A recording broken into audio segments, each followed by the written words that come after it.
if those could be any brighter, do you think? Sorry? Do you think those could be any brighter? Seems a little bit.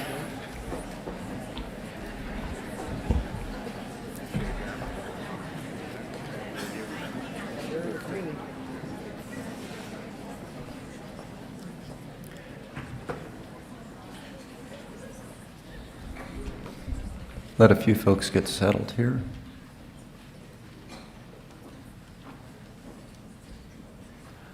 I'd like to make eye contact, but these lights shining here, I completely blind. Might as well be nobody out there. So first of all, this is a thrill for all of us up here, and just what a wonderful evening and what a wonderful day. And I know it will be tomorrow on Friday the 13th as well. My name's Colin Clay, and I have the honor of serving as the interim dean for the College of Veterinary Medicine and Biomedical Sciences. Interim dean means I'm not a real dean, but I play one on daytime television. So this is actually the first one of these I would have presided over in this role, and it truly is a thrill. This is one of the highest accomplishments that our students, any of our students at Colorado State University achieve.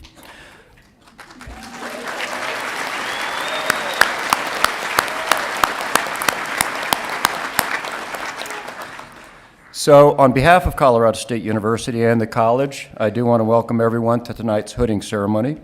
I specifically want to call out a thank you to our student chapter of the American Veterinary Medical Association, or SCAVMA, students, and all those faculty and staff that helped organize these events tonight.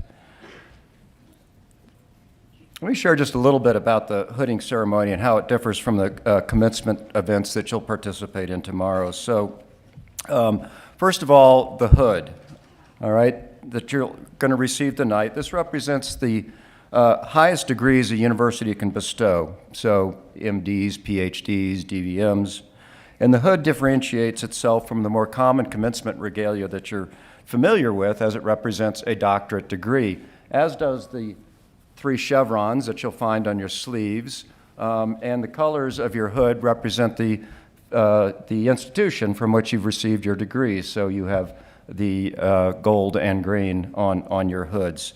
And also, typically, higher degrees, DVM, PhD, et cetera, you'll have the TAM instead of the mortarboard. Both certainly functional and flattering headwear. So the students have elected to separate tonight's hooding events from the commencement as a way to include family and friends in this important milestone. So tonight's hooding event is a student-run event as compared to commencement, which is really a university-run event. So this is all for you, for the students, for friends, and for family.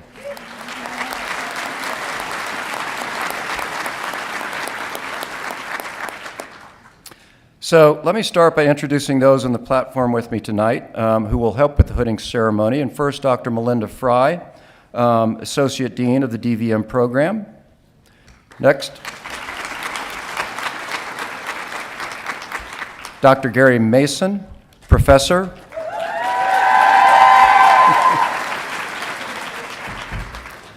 Dr. Karsten Hofer, Dean at the University of Alaska Fairbanks.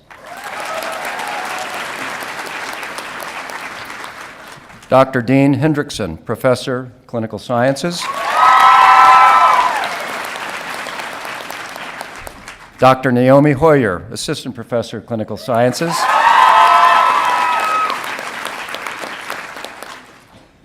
Last and certainly not least, Dr. Anna Fales, Assistant Professor in Biomedical Sciences.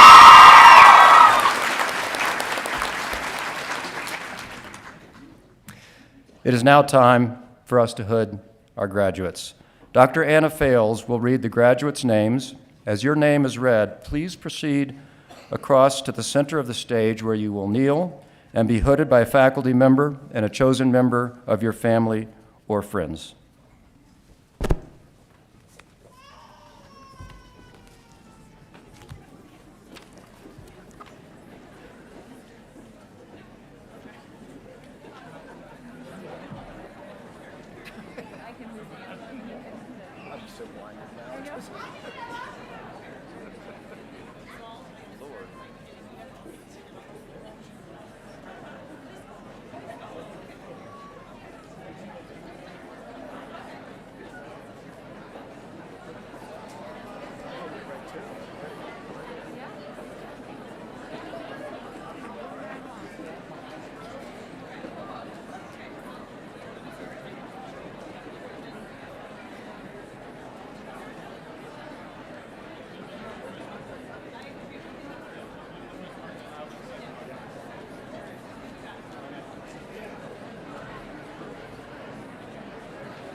Okay.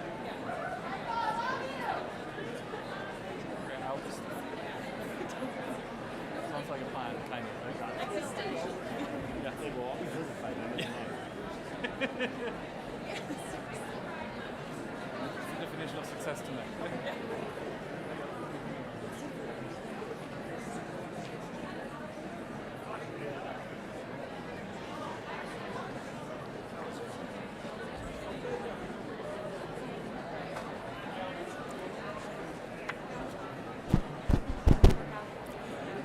Lindsay Edelmeyer.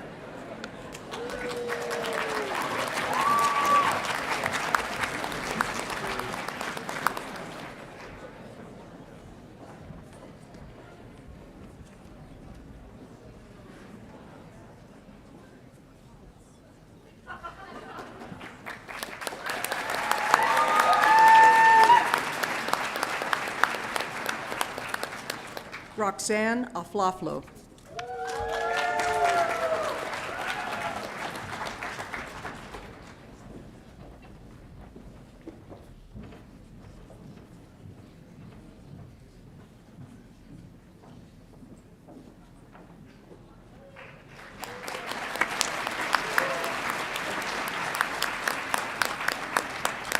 Lauren Alfino.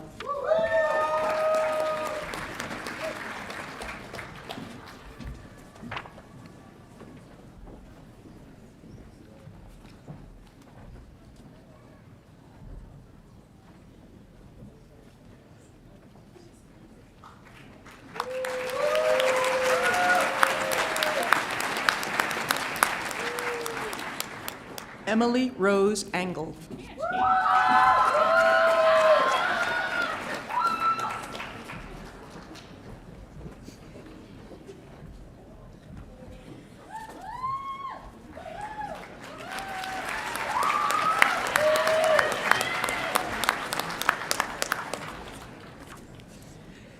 Catherine Asaturian.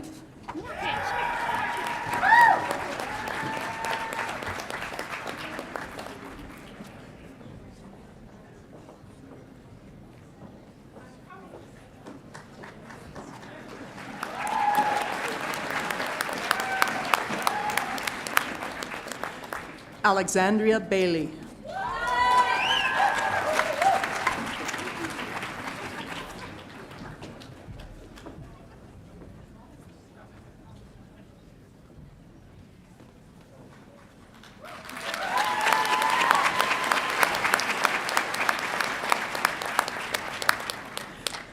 Michaela Belo.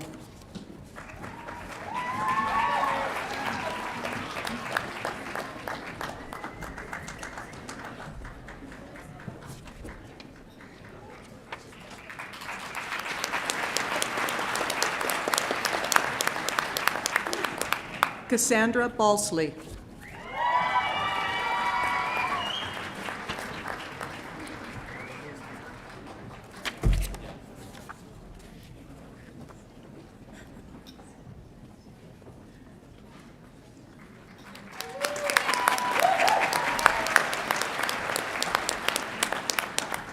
Nicholas Gregory Bauer.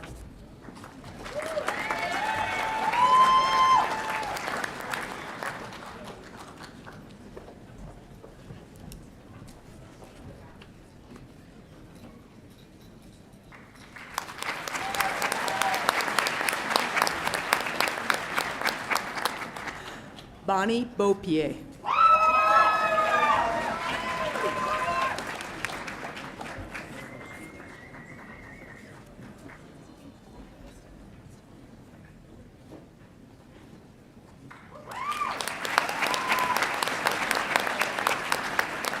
Sarah Bishop.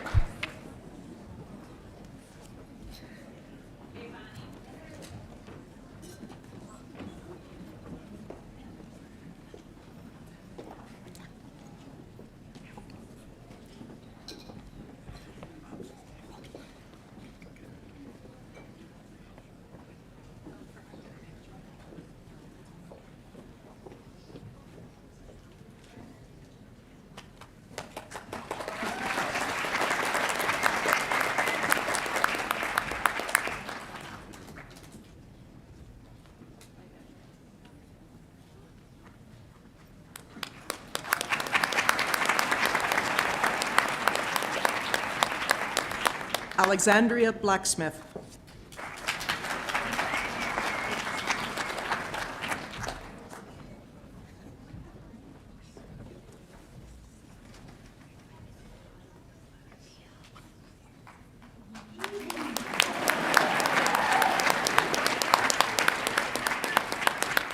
Allison Boehm.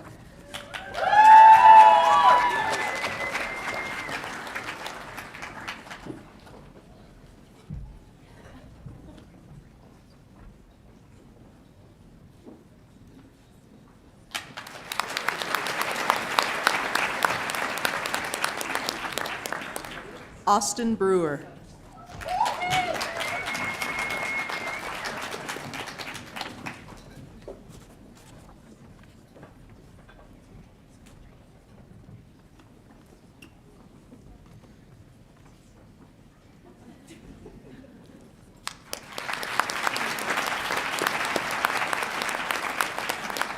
Maria Brock.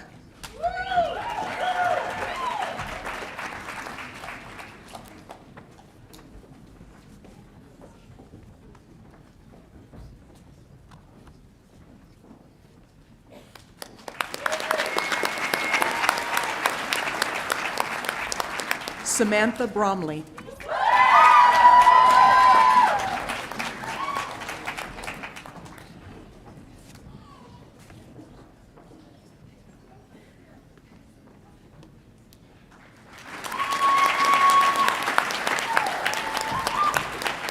Ellie Butler.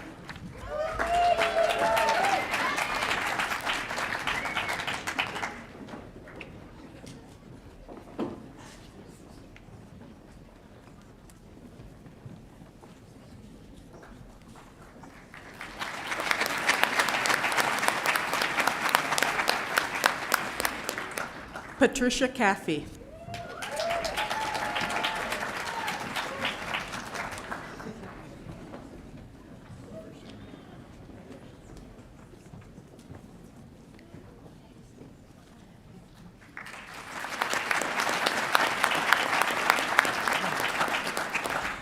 Dorian Carter.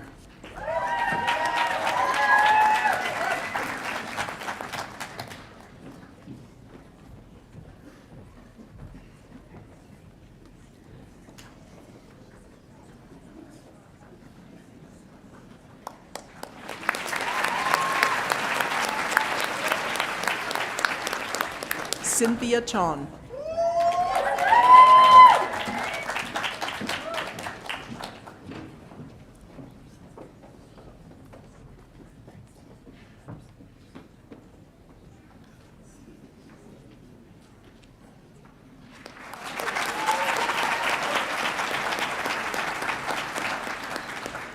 Haley Marie Clark.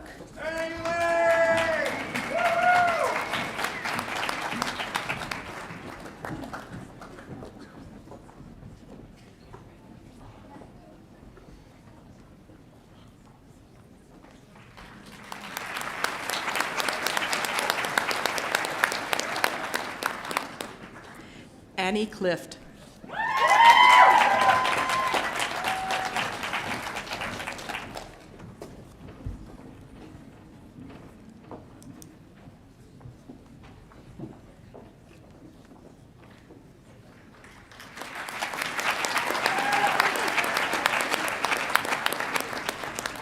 Rachel Elizabeth Conway.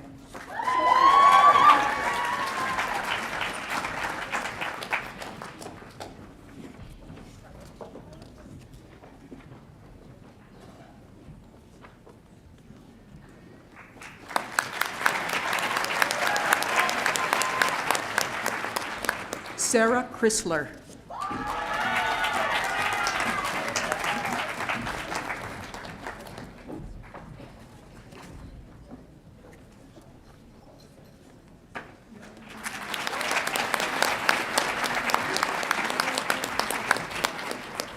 Kat Crowdis.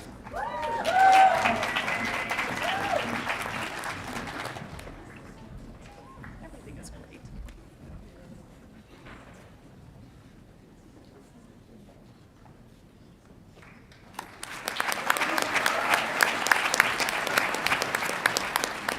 Kimberly Cruz.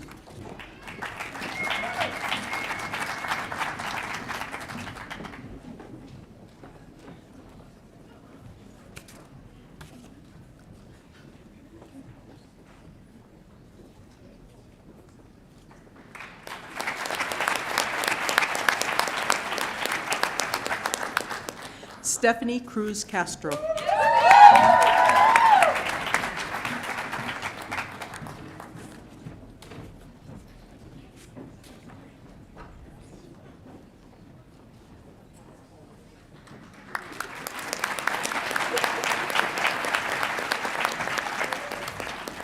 Alyssa Daniels.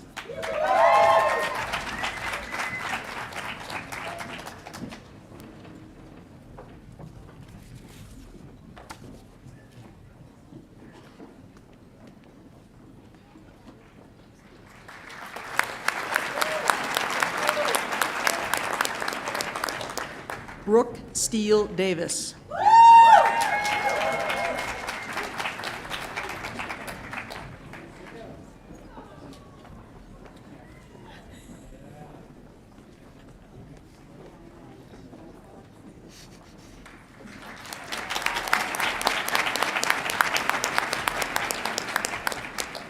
Lynn Davis.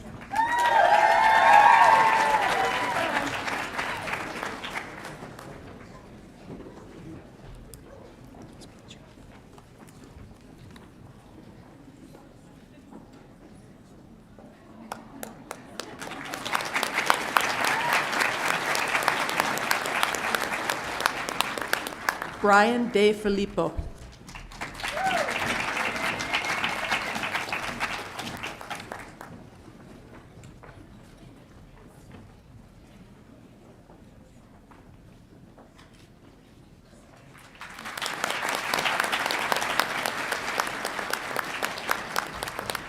Sarah Beth DeLuty.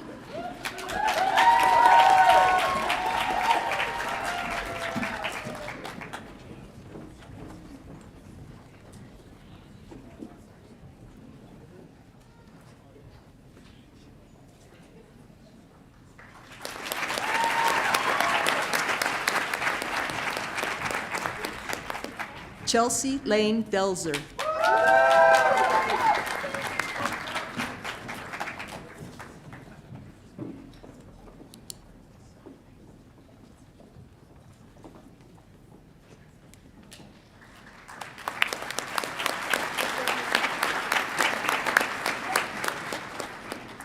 Shelby Dinger.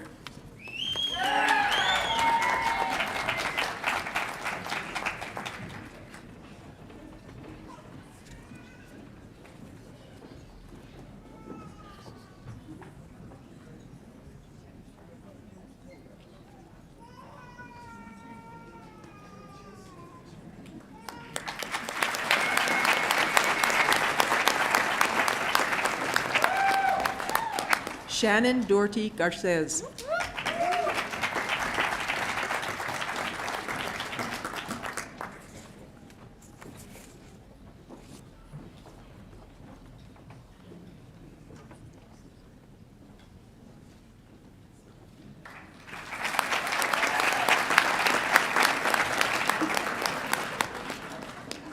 Shelby Dolgard.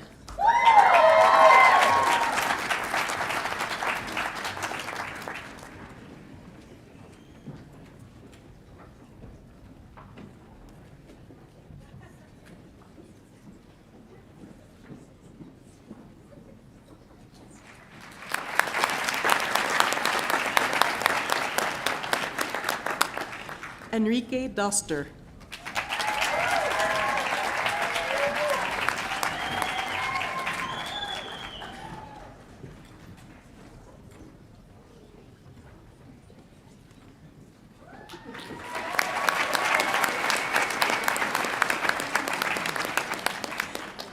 Sophie Epstein.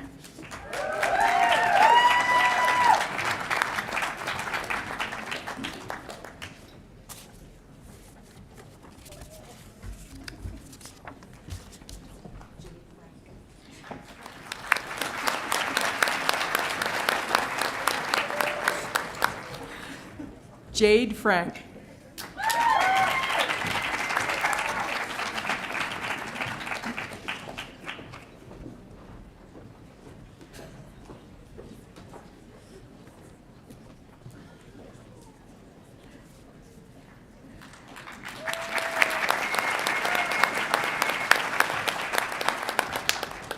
Cody Frock.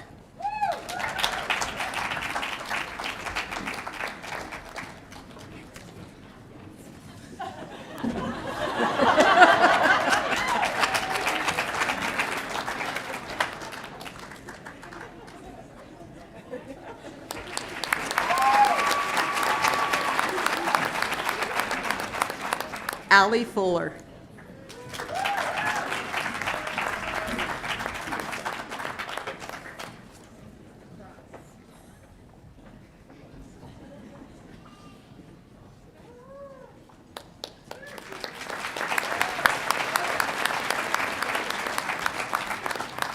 Rachel Gardy.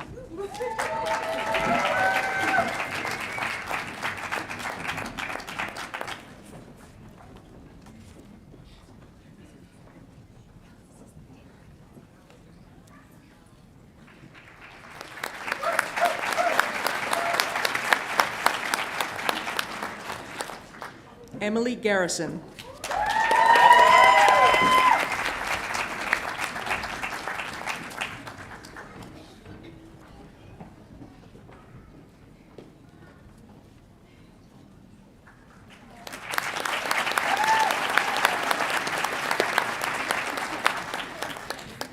Daisy Gollin.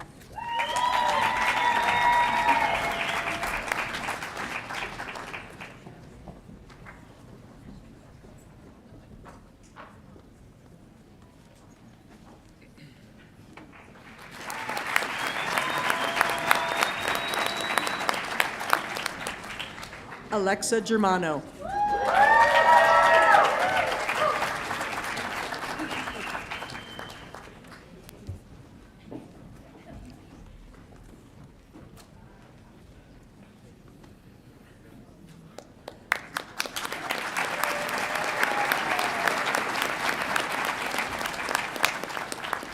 Angelica Gifford.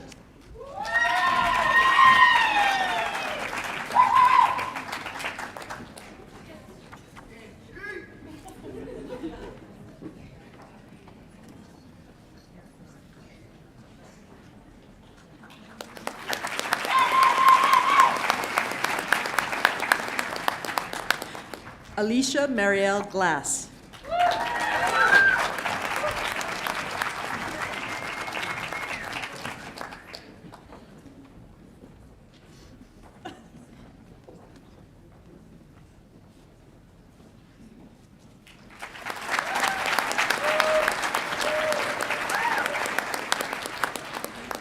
Catherine Marie Goodman.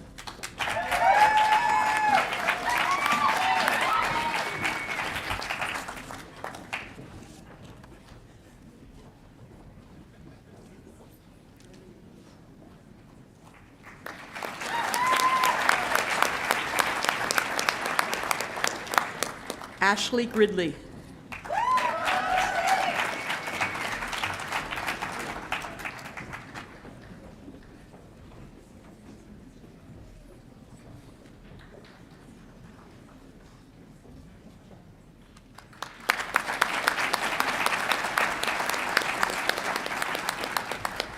Chase Gross.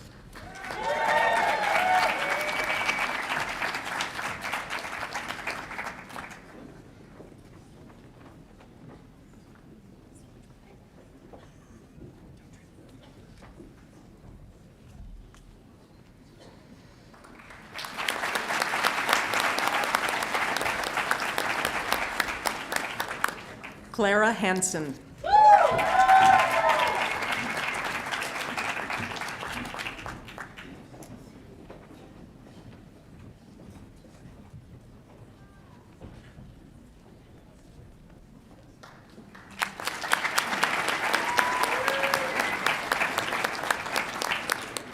Shelby Hansen.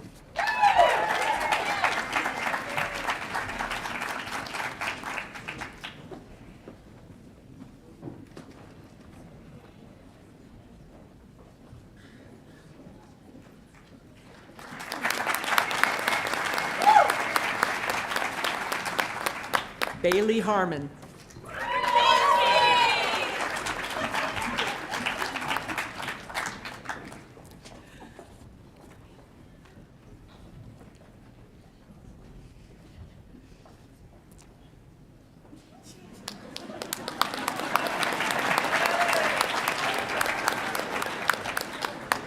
Misha Harrison.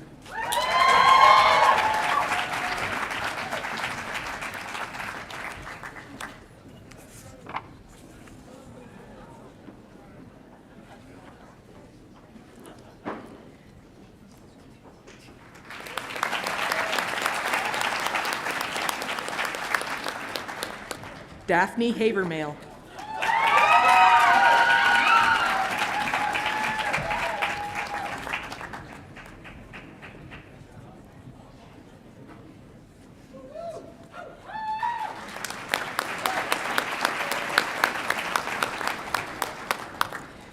Brittany Hellam.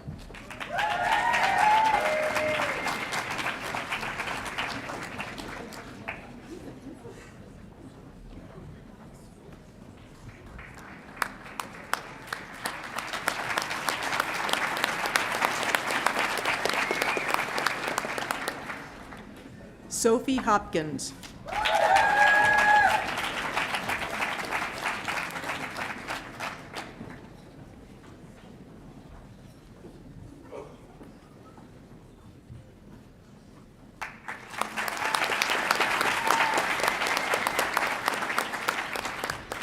Rachel Ritz.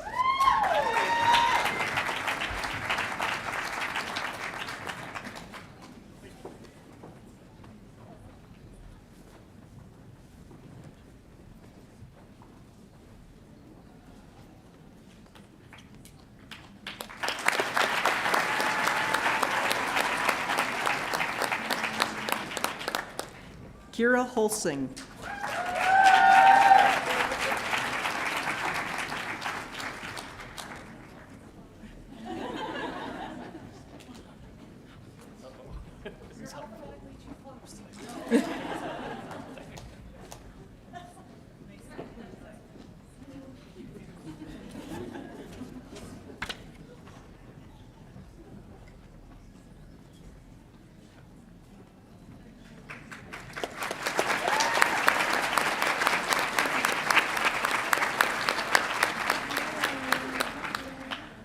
Brooke Hirsch.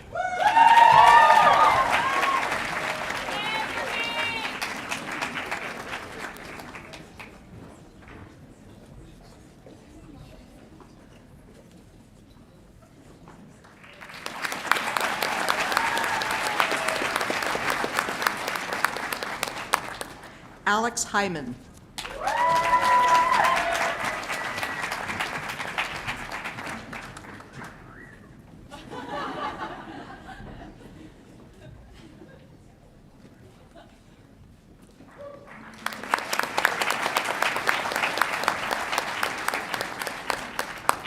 Nicole Iracha.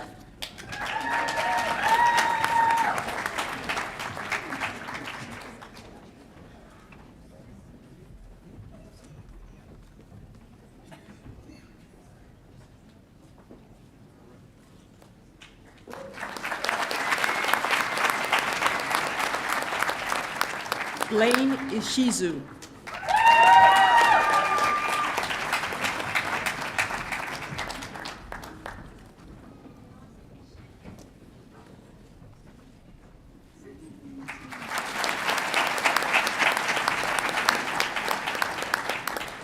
Elizabeth Johnstone.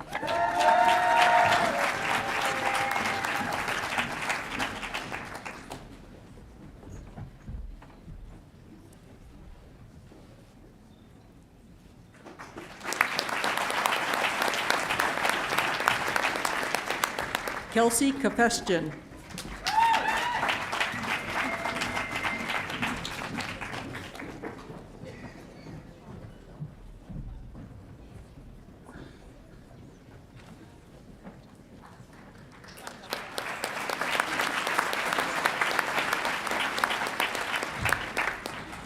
Parisa Karimenajad.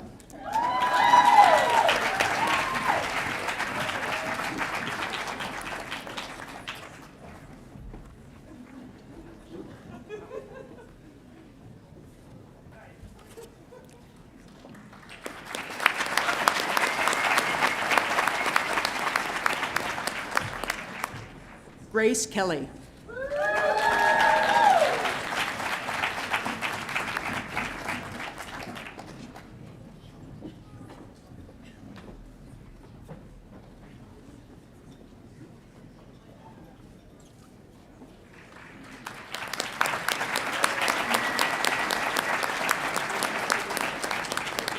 Delara Curran.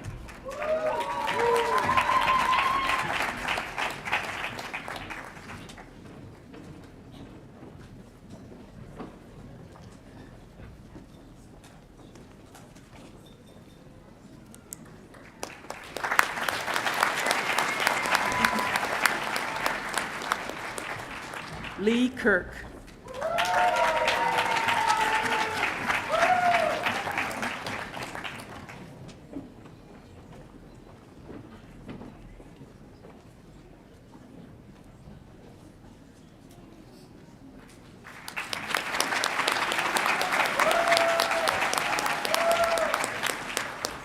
Colin Kramer.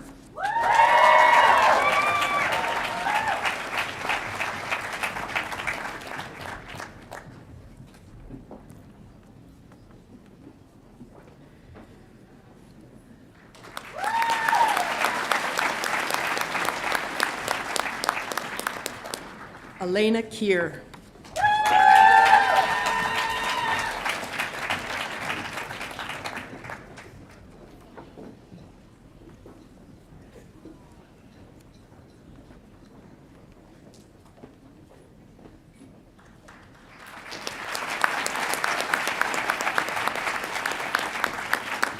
Austin Larata.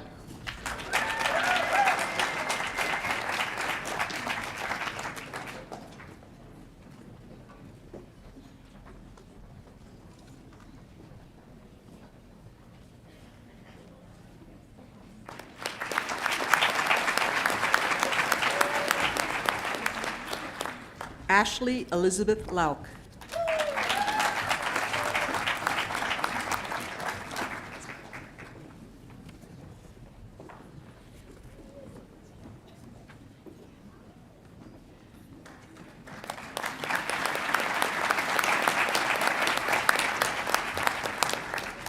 Sarah Lee.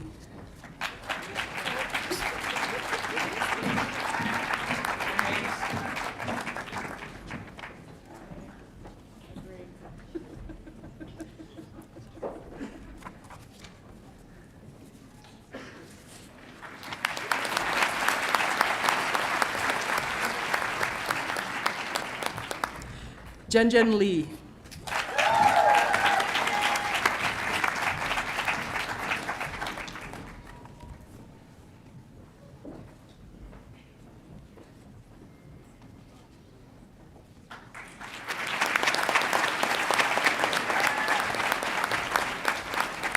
Sarah Lockfeld.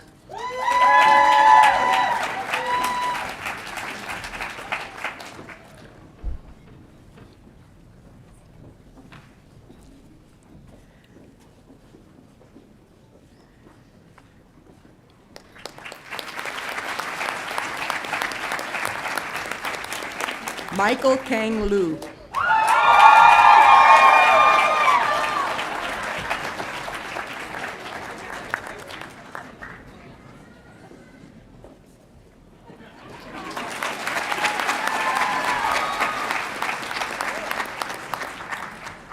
Brooke McNeil.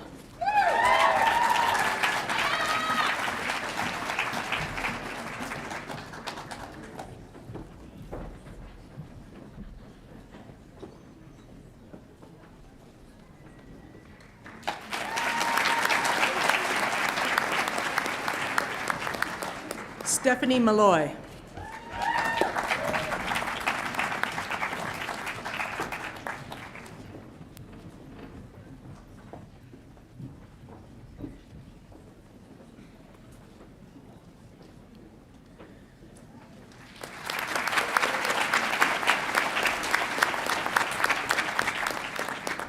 Patricia Marquez de Paulo.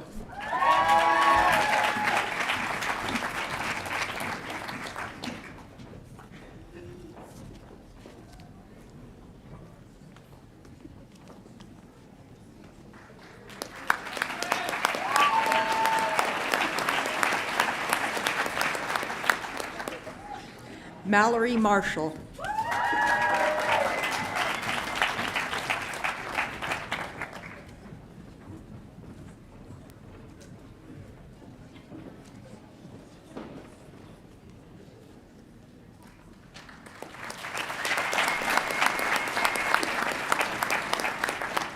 Veronica Martin.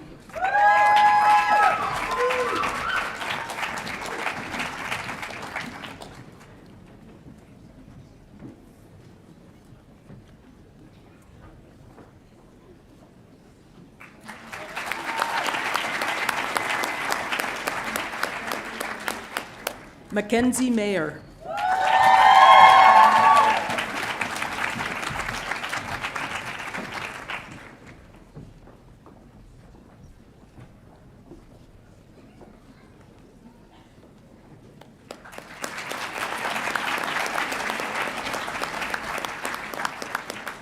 Isabella Mazariegos.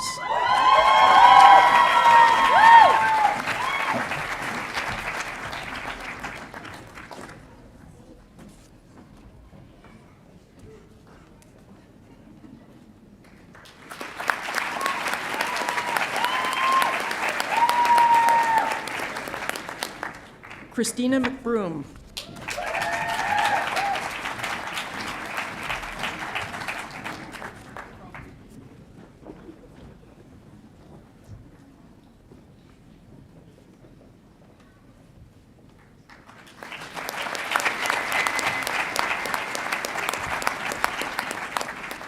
Catherine Ann McCaw.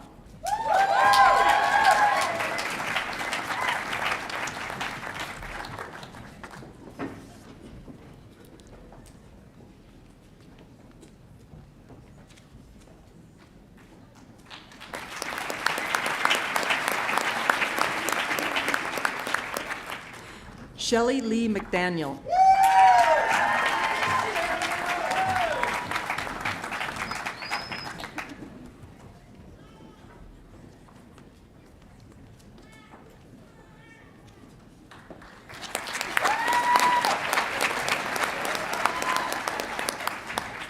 Courtney McGinnis.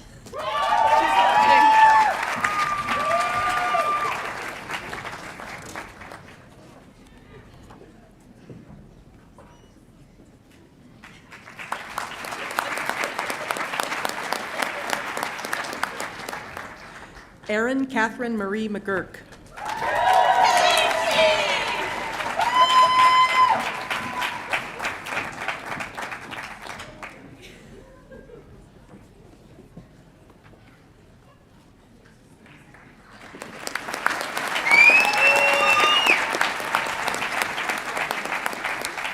Christina McHugh.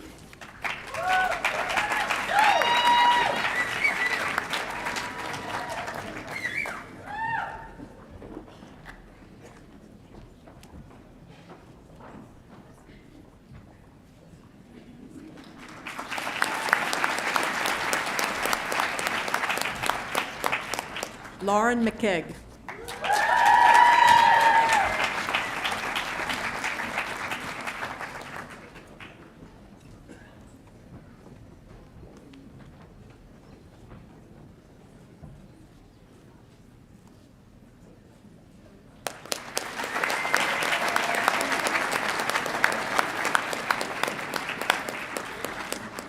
Brooke Miller.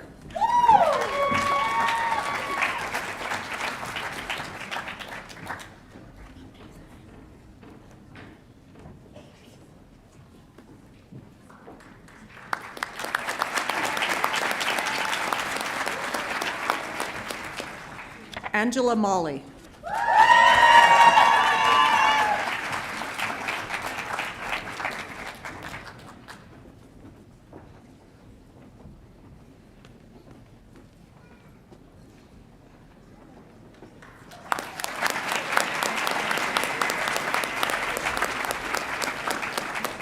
Josh Moore.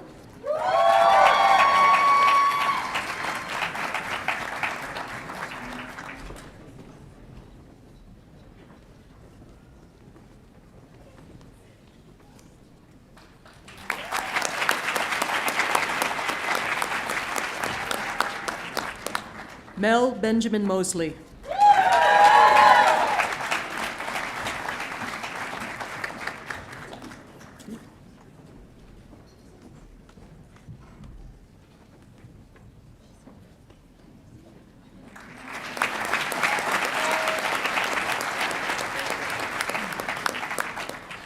Brian Moulton.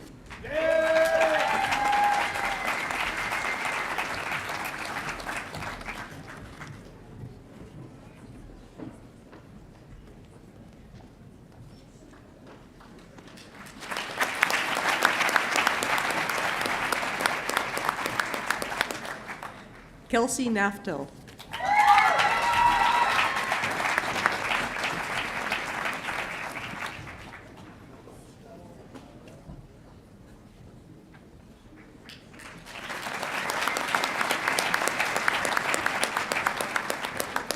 Sam Neal.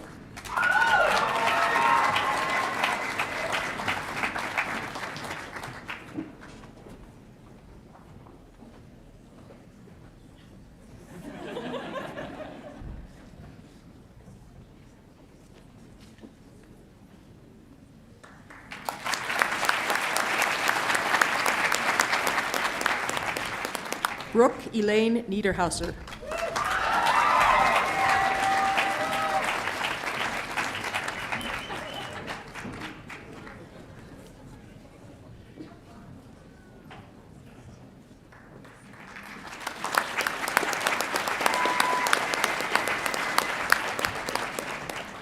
H.P. O'Doherty.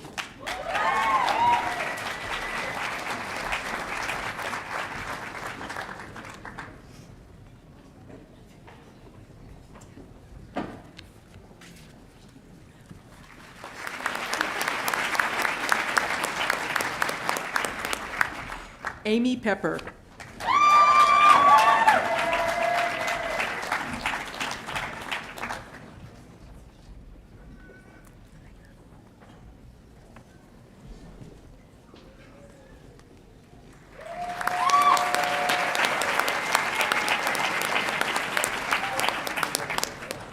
Elena Perez.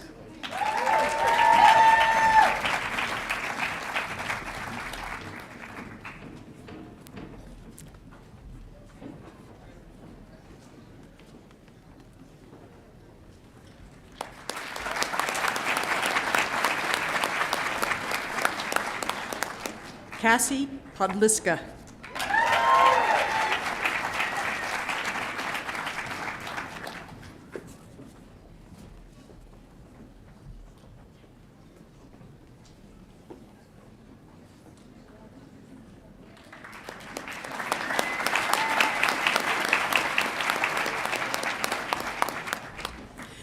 Christy Quintero.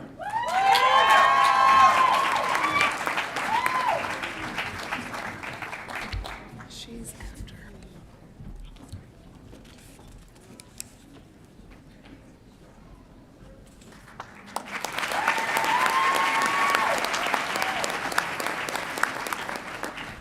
Veronica Reekirk.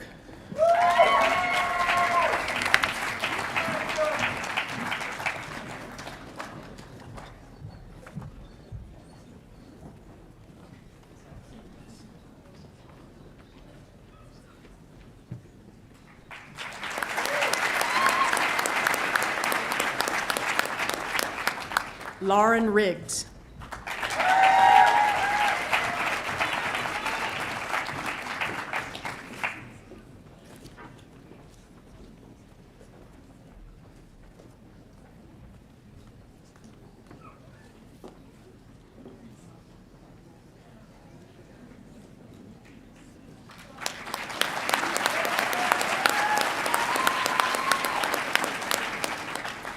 Michaela Risch.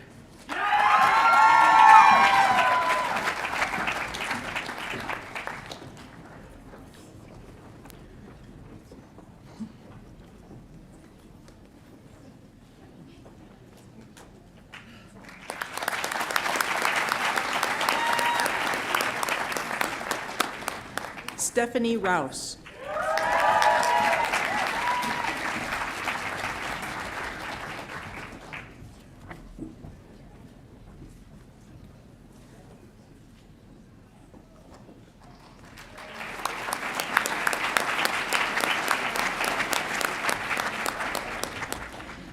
Jessica Rupert.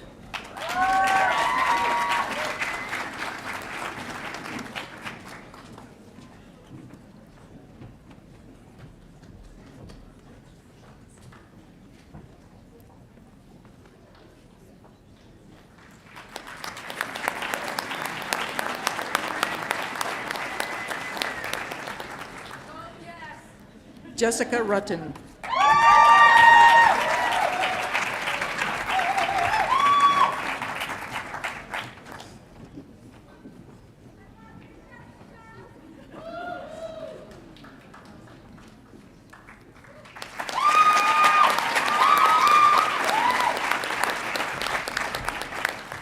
Michelle Solomon.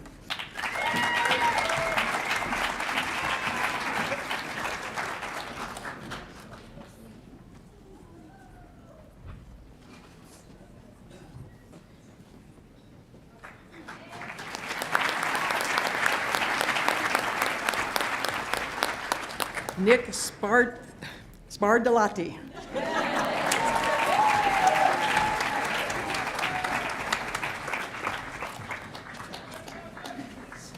Just in the mirror a couple times.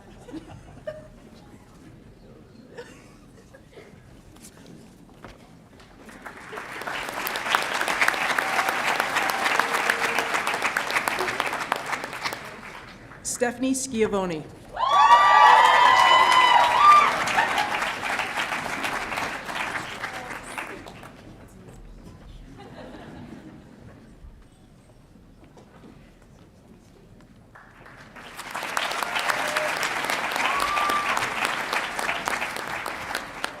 Danielle Scott.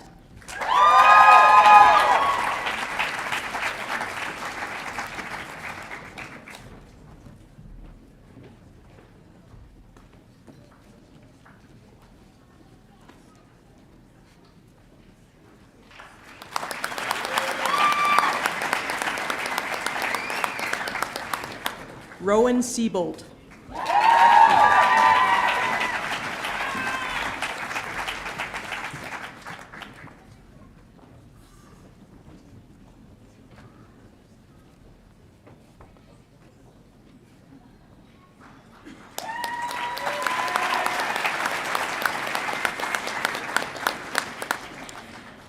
Cassie Seabart.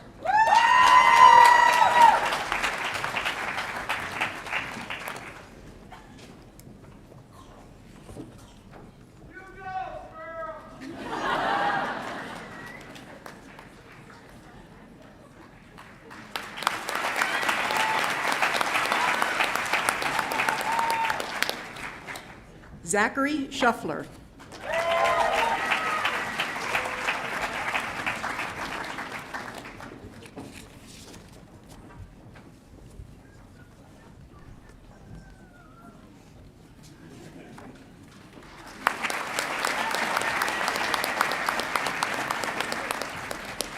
Amy Malia Siltberg.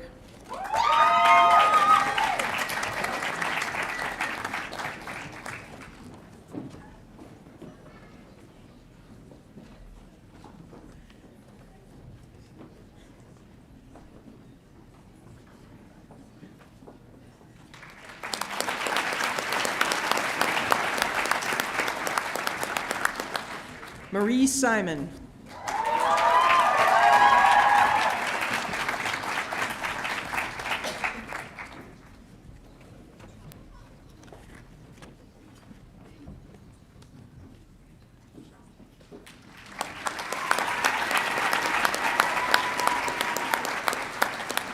Ashni Singh.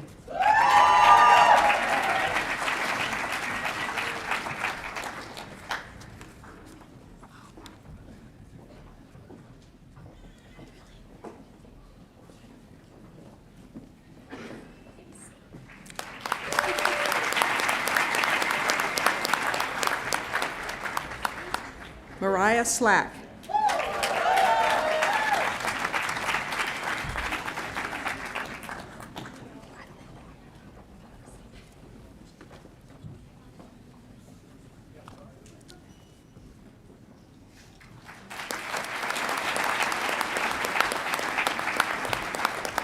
Sage Smith.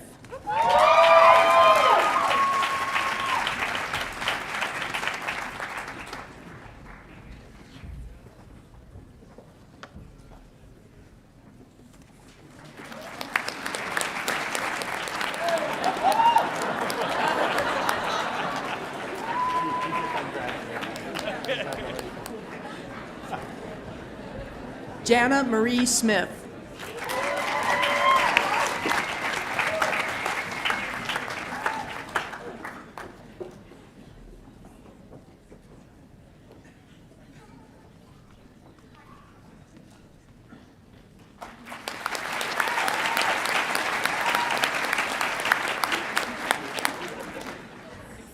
Justine Stallnaker.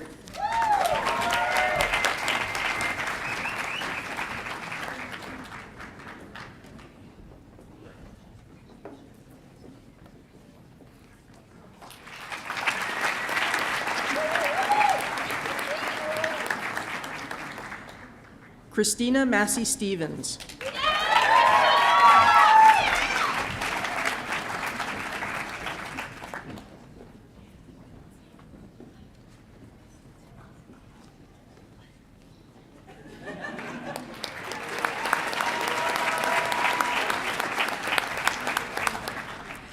Cassidy Stone.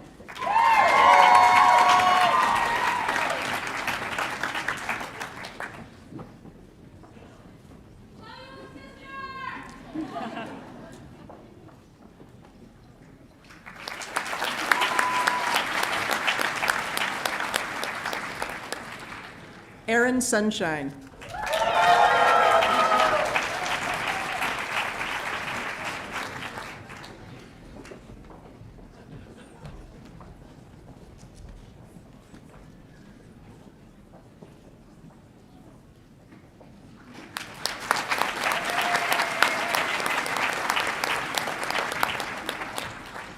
Anuhea Sutherland.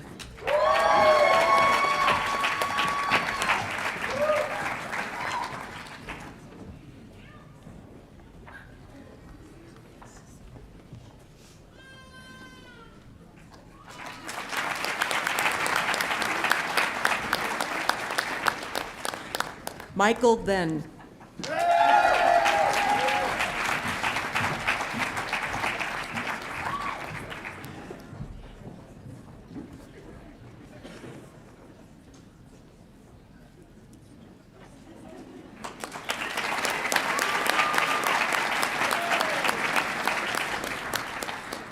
Mackenzie Townsend.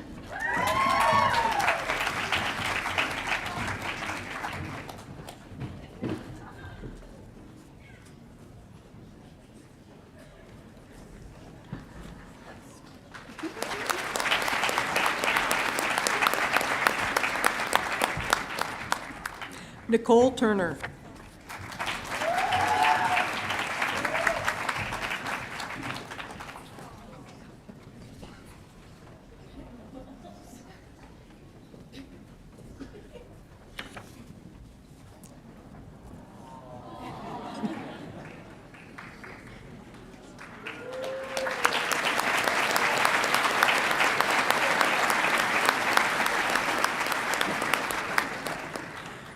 Bradley Vall.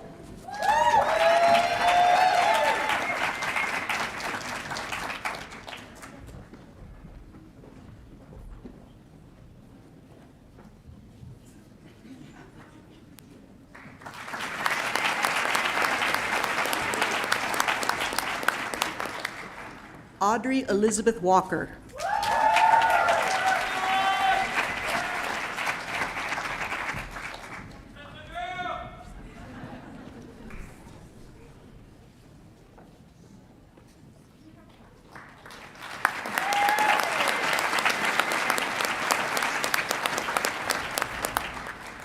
Max Waugh.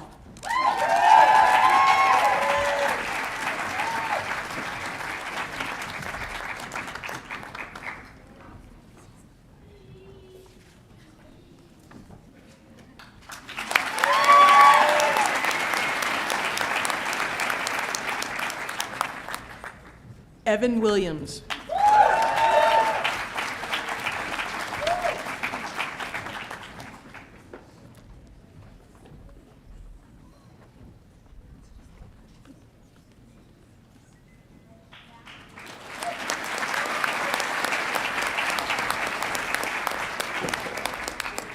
Christina Williams.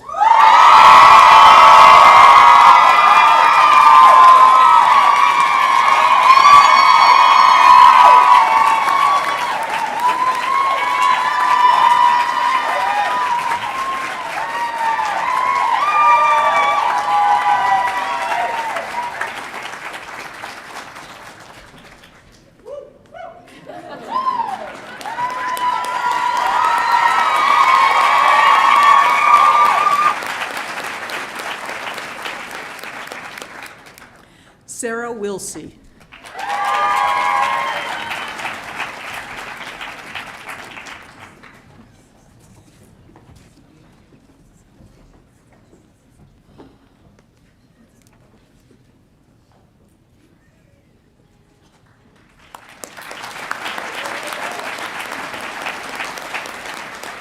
Anna Winner.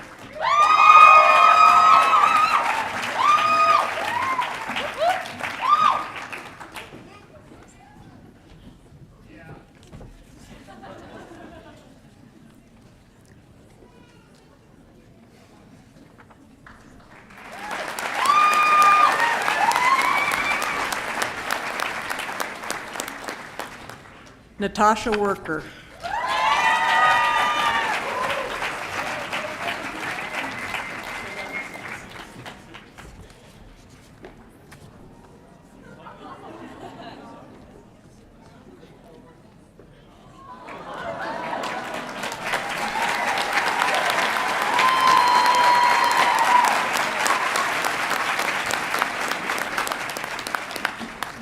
Mareka Idens.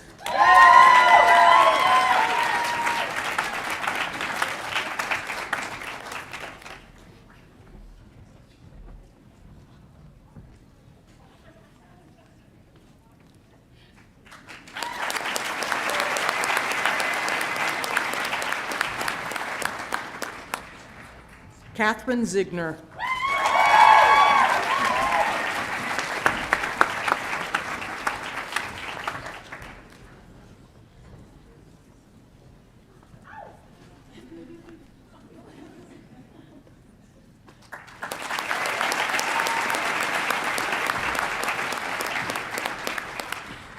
And Carson Zweck Bronner.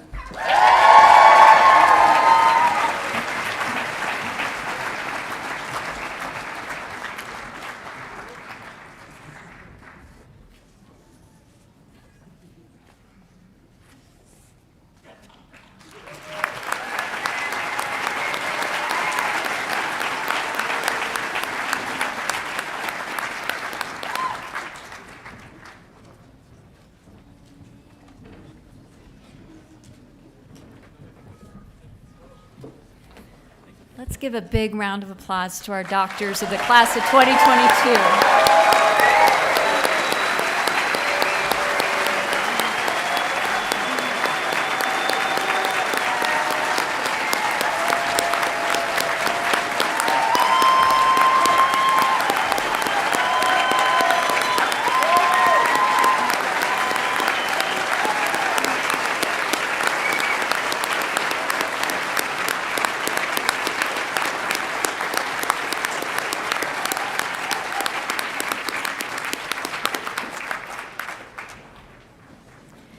Let's also give a big round of applause to Dr. Fales, who makes reading all those names look easy, but it's really very difficult.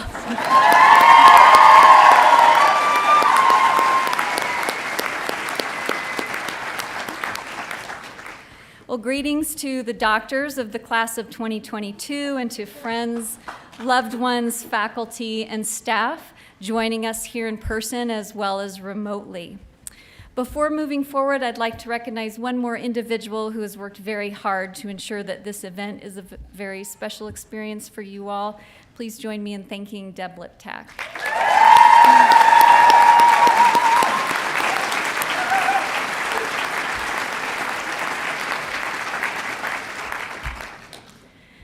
Successful completion of a rigorous professional program is in itself a very challenging endeavor. Sustaining that effort in the context of a pandemic is a remarkable achievement and is a testament to the focus, resilience, passion, and plain hard work of the individuals that we are recognizing here this evening. To members of the class of 2022, congratulations for successfully navigating a particularly complex path characterized by an unprecedented state of affairs and great uncertainty to earn your Doctor of Veterinary Medicine degree. We are here tonight to celebrate each one of you. We also recognize specific achievements through a number of awards, so we'll begin our awards presentation in honor of the class of 2022. We are one of the top programs in the country, primarily due to our exceptionally talented and dedicated faculty members who work tirelessly to ensure that our students receive the mentorship and the education to optimally prepare them for success after graduation. I'm honored to recognize 4 faculty awardees presented in this venue because the recipients were chosen partly or wholly by the class of 2022. Each year, the Zoetis Distinguished Veterinary Teaching Award is given to a faculty member nominated by the DVM students for excellence in teaching. The 2022 recipient of this very prestigious award is Dr. Gary Mason.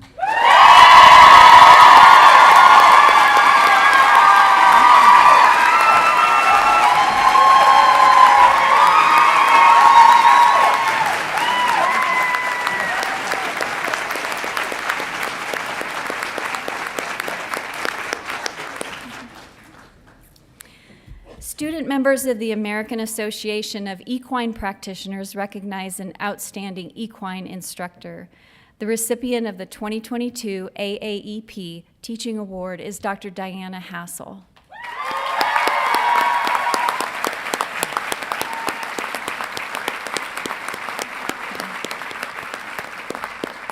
So we will make sure Dr. Hassel gets this award. And I haven't seen her tonight. Student members of the American Association of Bovine Practitioners Student Chapter recognize an outstanding livestock instructor. The 2022 recipient of the Pearson Jensen Food Animal Excellence in Teaching Award is Dr. Tanya Applegate.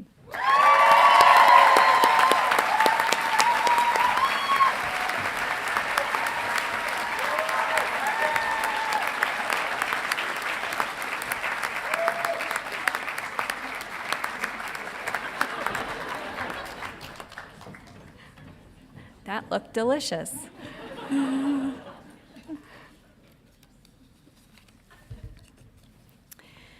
The Student American Veterinary Medical Association recognizes an educator who is committed to providing impactful experiential opportunities outside of the core curriculum. For her advocacy in developing regional, national, and international programming, the recipient of the SAVMA Faculty Community Outreach Award is Dr. Danielle Fry.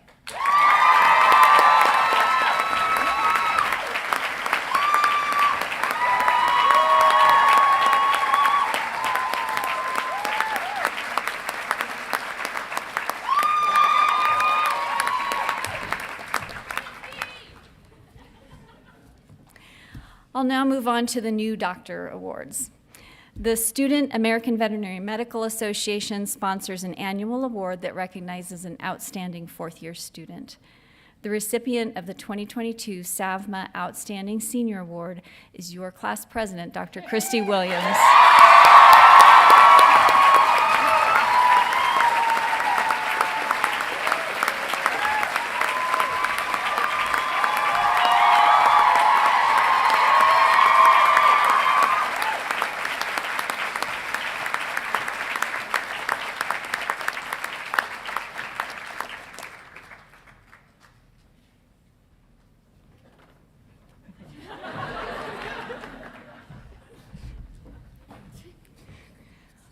Don't get too comfortable, Dr. Williams. Don't go too far. More to come. Merck and the American Veterinary Medical Foundation recognize an outstanding graduate who demonstrates innovation and creativity leading to impactful change. The 2022 award goes to Dr. Danielle Scott.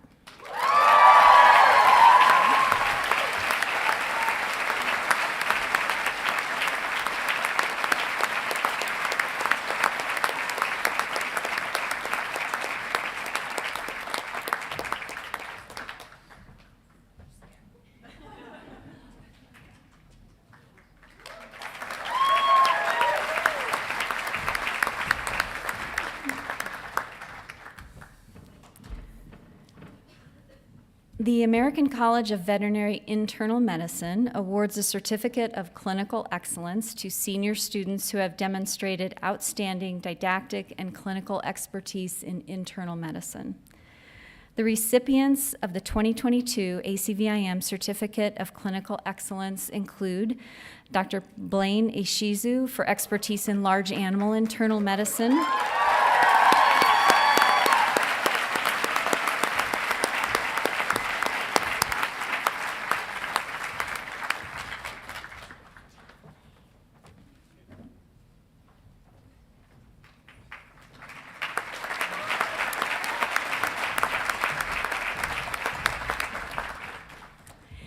and Drs. Christina Williams and Carson Zweck Bronner for expertise in small animal internal medicine.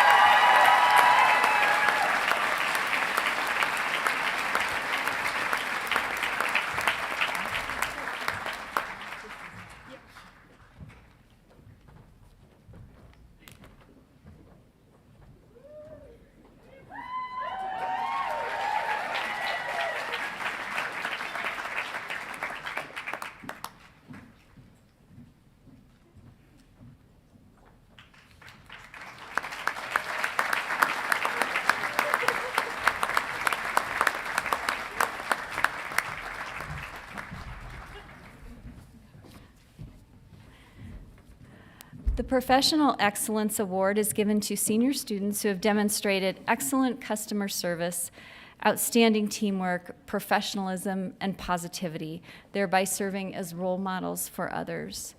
The 5 recipients of the 2022 Professional Excellence Award, and I will read them all off, and then we will clap for all of them.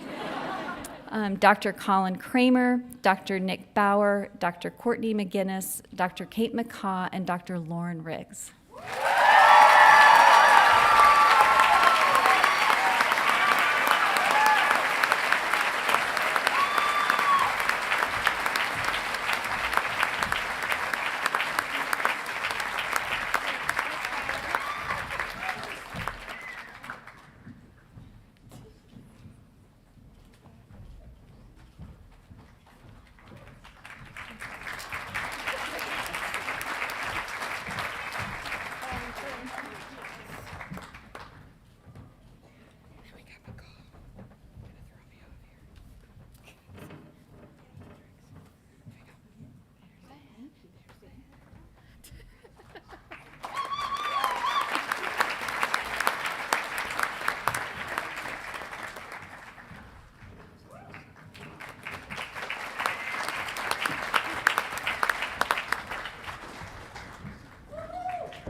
Please welcome Dr. Greg Griffin-Hagen to the podium, who will continue our awards presentation.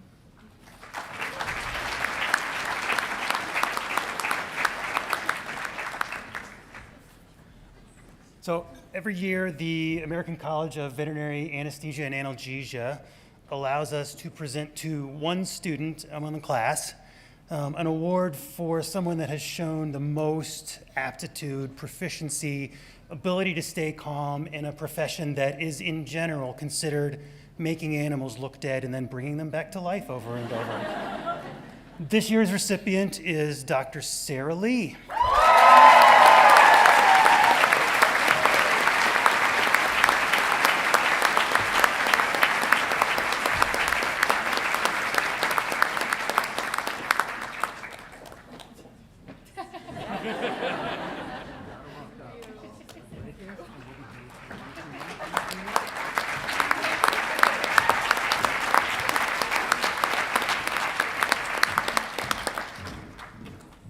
Next up, I believe, is Dr. Sue Vanderwood and Dr. Ed Hoover.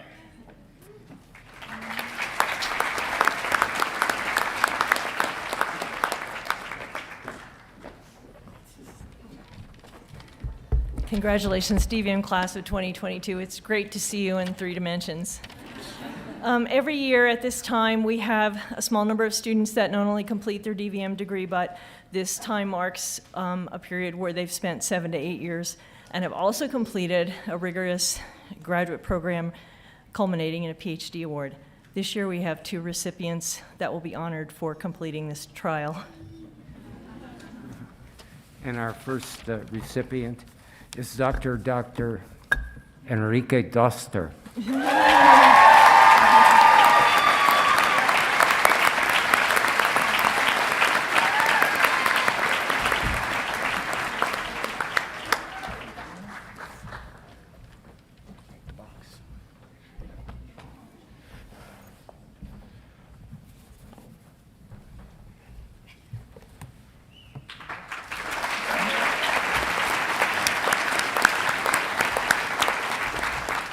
Our second recipient, Dr. Elena Perez.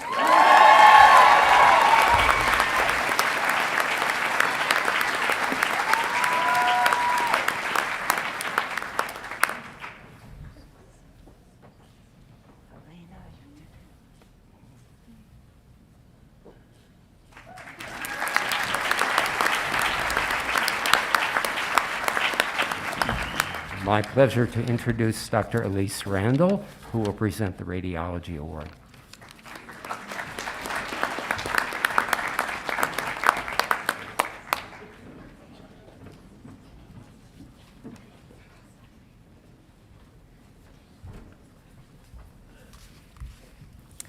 The American College of Veterinary Radiology Award is given to a 4th-year DVM student who excels in clinical radiology. This year's recipient also excels in convincing cats to eat barium-coated food while in the hospital on a moving table with multiple people staring at them.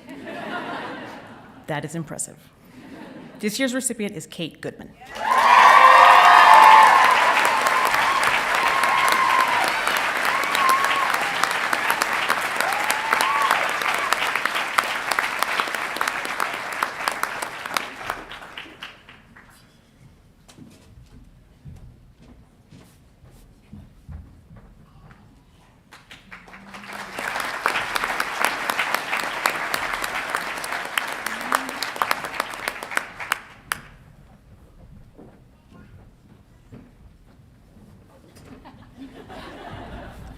I would like to present Dr. Mike Lappin.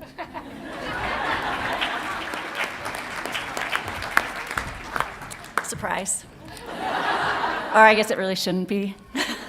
He's giving a virtual lecture somewhere. I'm happy to be here on behalf of my partner in crime, Dr. Mike Lappin, to present 2 awards. The first is for the American Association of Feline Practitioners. That's cats. And it's awarded to a veterinary student who shows outstanding proficiency in feline medicine and surgery. And that winner is Anna Winner.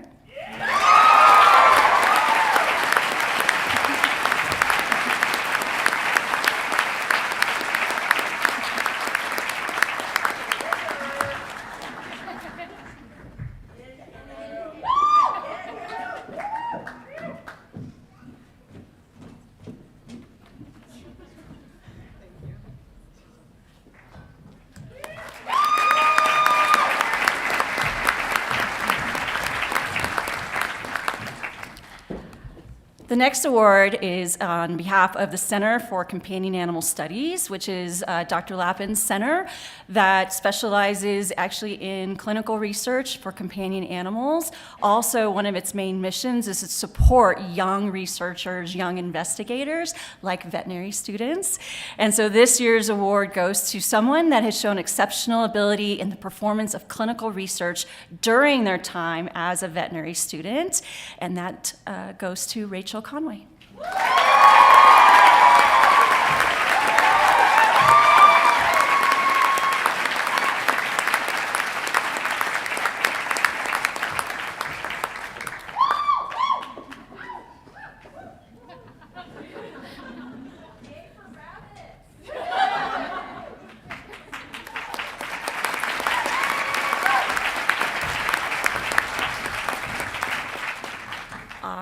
And that's enough of that for him. The next presenter will be myself, Dr. Kat McPhail. The first award I'll be presenting is on behalf of the American College of Veterinary Surgeons, and this will be the Small Animal Award, and obviously goes to a fourth-year veterinary student who displays exceptional academic and clinical proficiency in the area of small animal surgery, and the award goes to Kat Crowdis.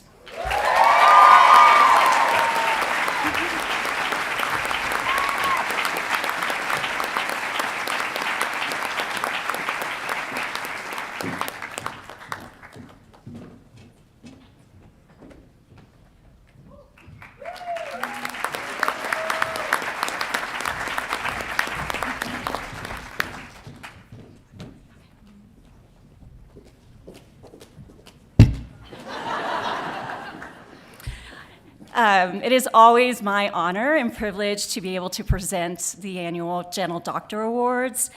These awards are presented to students in North American vet schools, and they're statuettes. These statuettes are smaller versions of the larger-than-life sculpture that stands at the entrance to the College of Veterinary Medicine at Iowa State University. It was created in 1936 to reflect concern, affection, love, and the significance of life for all great and small creatures.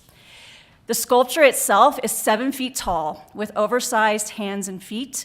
And as we know, veterinarians will stand on their feet all day long. And your hands are your most important tool for examining your patient. Don't forget that. The tall doctor holds an ailing puppy with the mother dog leaning in at the doctor's knee, evoking our compassion for all animals. This award is given to 2 veterinary students who demonstrate knowledge, competency, extraordinary compassion, a gentle manner, and special abilities in relating to clients and patients. The Large Animal Award goes to Daisy Gollin.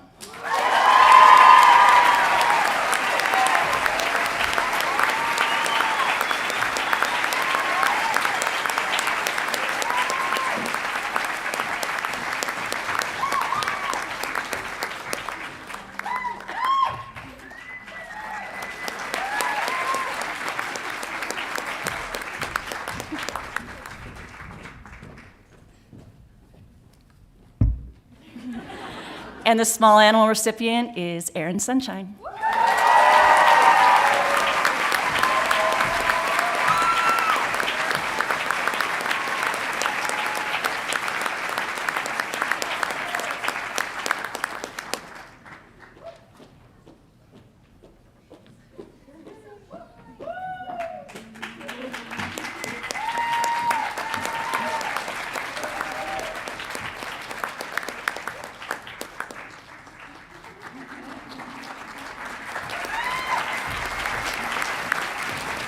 All right, congratulations, you all. I'll see you tomorrow. Our next presenter is Dr. Kelly Hall.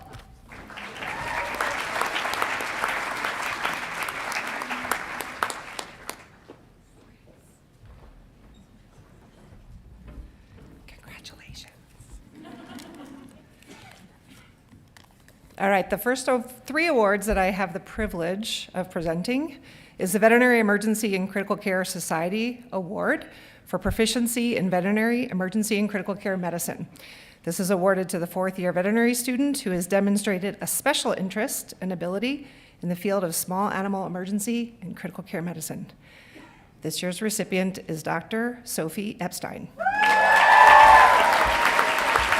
Yeah.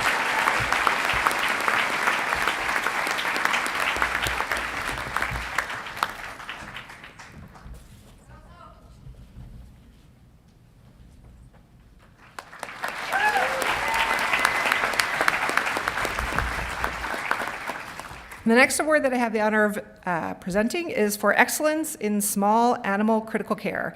This is awarded to the fourth-year student who has demonstrated excellent knowledge, initiative, client communication, and clinical skills in critical care. The award recipient this year is Dr. Stephanie Schiavone.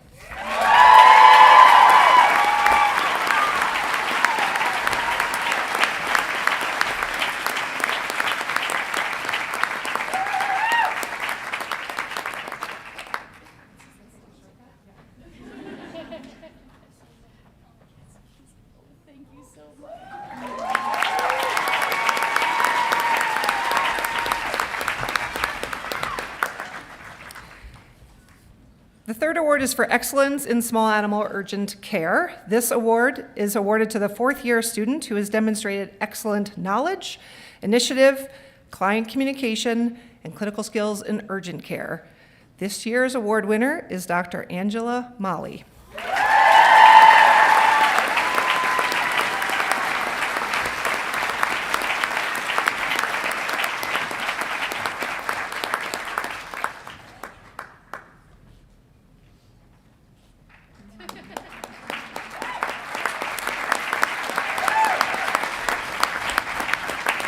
I'd like to now introduce Dr. Tanya Applegate.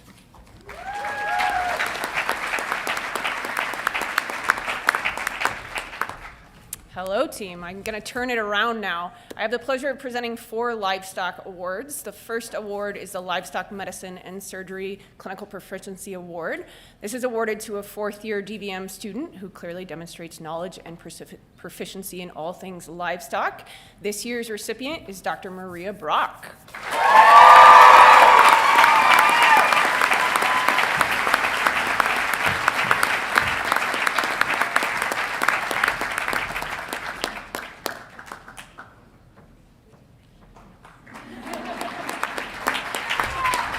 Congrats. The next award is for the Dairy Field Service Clinical Proficiency Award, and this year that recipient is Dr. Danny Scott.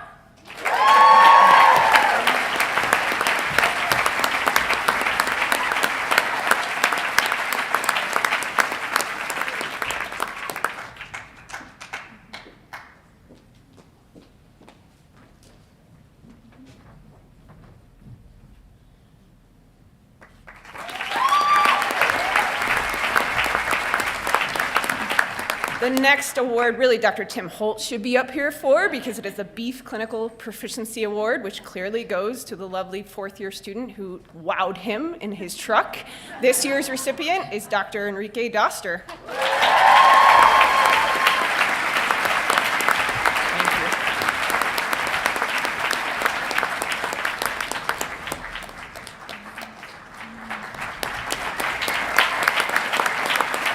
The last award is going to be an award from the American Association of Small Ruminant Practitioners. That's all those fun sheep and goats and camelids.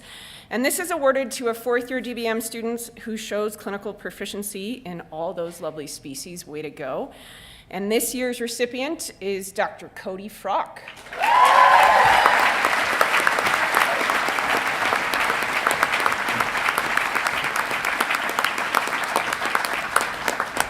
Next up is Dr. Dean Hendrickson. Thank you, Dr. Applegate. We'll continue on in the large animal world, and it's my pleasure to be giving the Clinical Proficiency Awards for equine. So these are awards that are awarded fourth-year students for outstanding clinical performance and multiple different areas. The first one will be equine reproduction, and Dr. Sarah Bishop.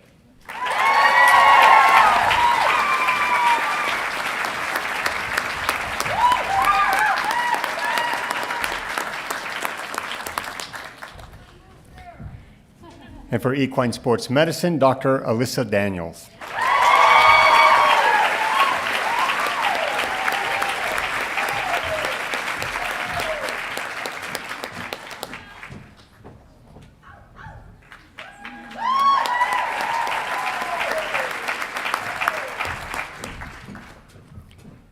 For the surgical service recipient, Dr. Bailey Harmon.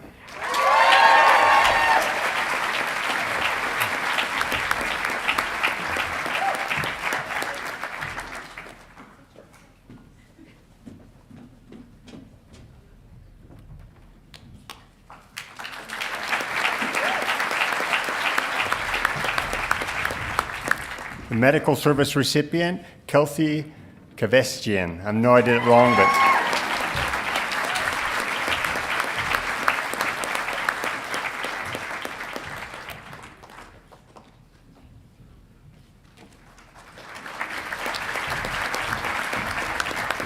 the ambulatory service recipient, Dr. Mariah Slack.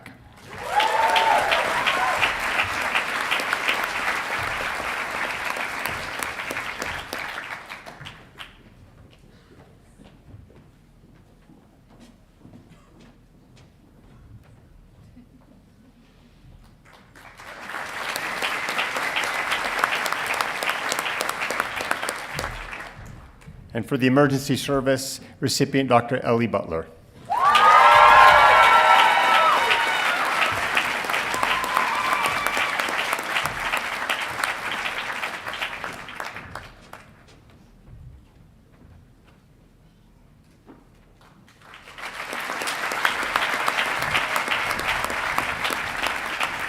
And the last award is for the American College of Veterinary Surgeons Student Surgical Proficiency Award in Large Animal Surgery, and the recipient is Dr. Chelsea Desler.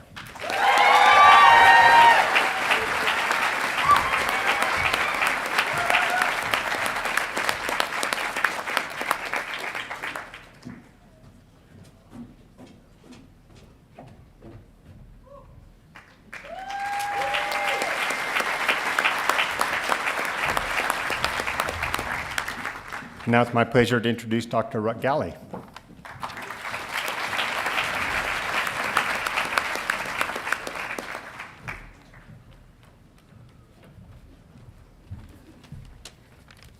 I have too many, evidently. Unfortunately, Dr. Bachtel couldn't be here tonight, so I have the honor, since we're kind of community practice, we're like Durham Northeast, of presenting the American College of Excellence in Dermatology Award. This is awarded to a fourth-year student who demonstrates excellent knowledge, initiative, client communication, and clinical skills in dermatology. The awardee is not here tonight. I'm hoping he's watching live, Dr. Doug Midland.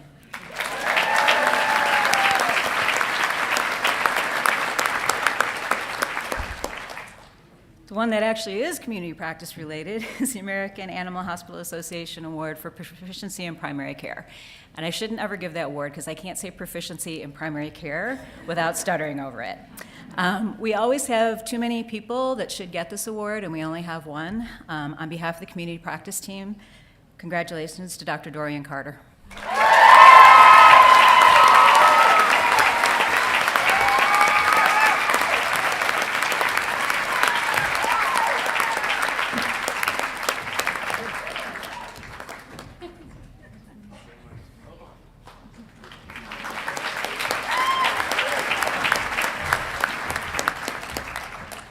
And now I'm going to represent both community practice and the communication team and present the Sophie Award for Relationship-Centered Care. These awards, and there's 4 of them this year, are awarded to veterinary students who demonstrate excellent communication skills, build strong relationships with their clients and their team, and display a strong respect for the human-animal bond. We have 4 awards this year. Please, Dr. Sam Neal, Dr. Alexa Germano, Dr. Jessica Rutten, and Dr. Sarah DeLudy.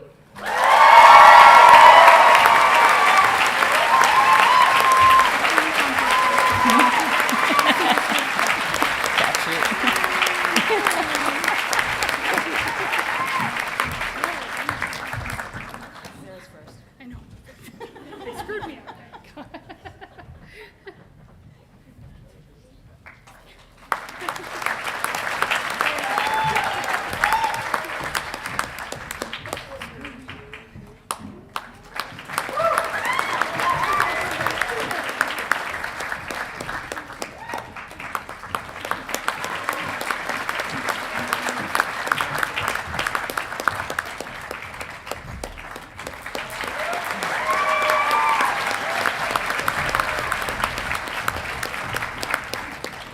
Dr. Jenna Burton.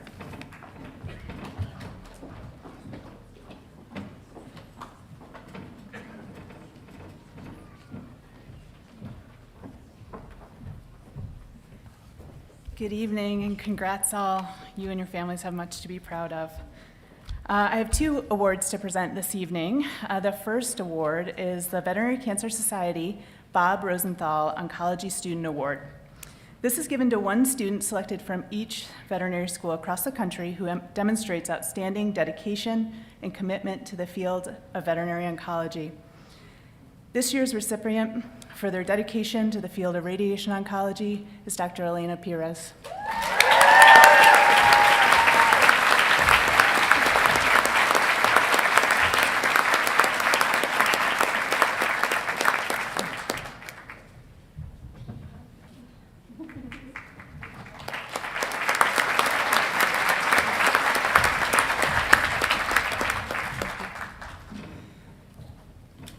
This next award is the Ringen Family Award in honor of Dr. Kim Statham Ringen.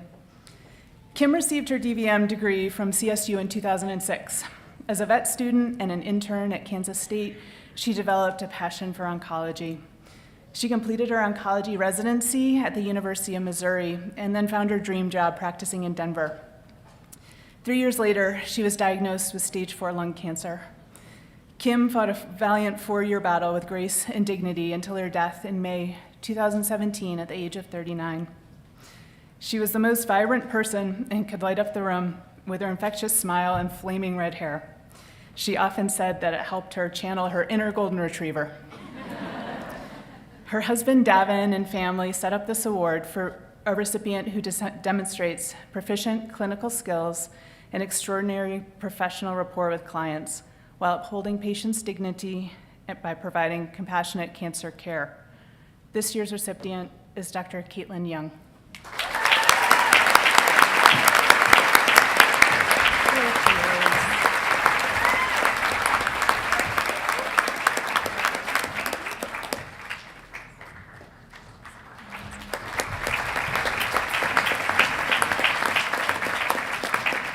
And I'd like to introduce Dr. Naomi Hoyer. Oh my gosh, guys, so exciting. So dentistry, little bitty department, rich in awards. So we have 3 to give this year, and I gotta tell you, it was hard to even narrow it down to 3. There was like some battling in the rounds room. So the first one is a Dentistry Clinical Proficiency Award given to a student who is planning to enter dentistry as a specialty. And this year, that award goes to Bradley Vall.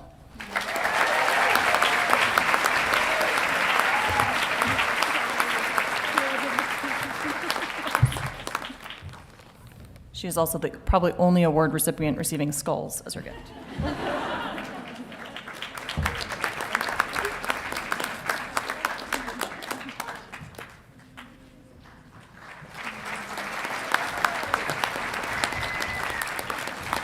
Our second award for clinical proficiency is given to a student who not only was amazing while she was on the dentistry service, but then spent the entire rest of the year hounding us about getting extra extraction practice and spending every free moment of her weekends with us. This award goes to Kira Hulsing.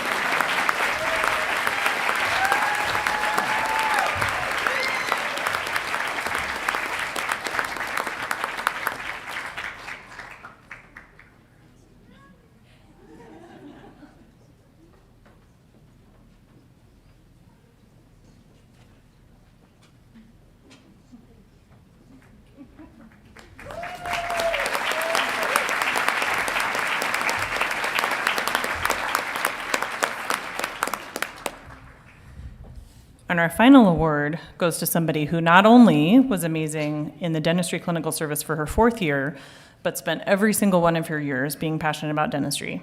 She is the outgoing president of our dental club. It is, of course, Parisa Karaminishad.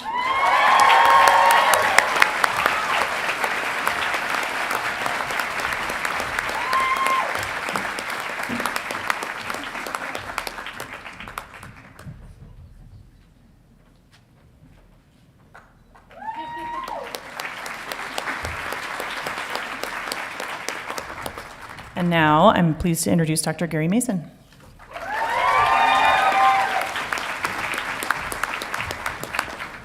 So I'm here to award the American College of Veterinary Pathologists Student Award, and we have 2. I'd give one to everybody if I could, you know that. But we only have 2, and the purpose is to acknowledge outstanding fourth-year students who demonstrate exceptional proficiency in anatomic or clinical pathology, and those are Dr. Christina Stevens and Dr. Emily Garrison.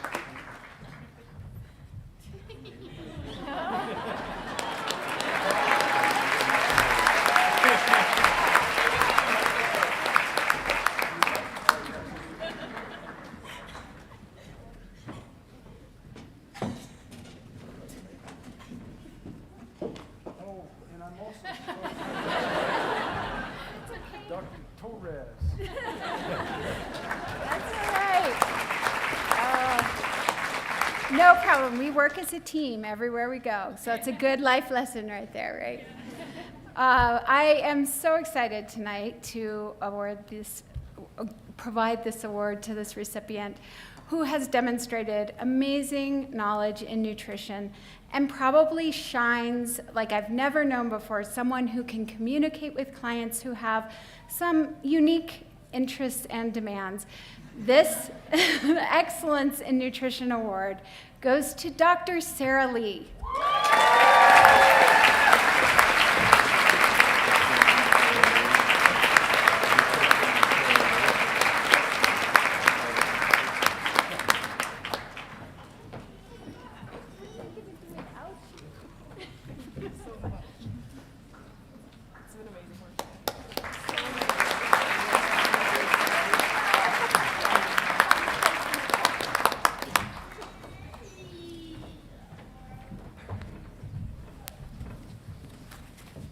Well, congratulations to all our recipients tonight.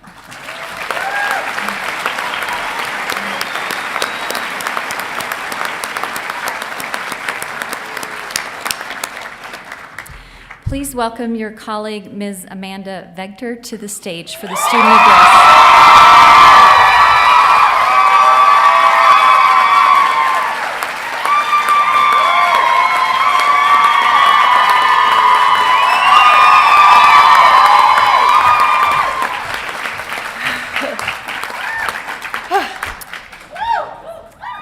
I have to say, you guys look really good in those hats.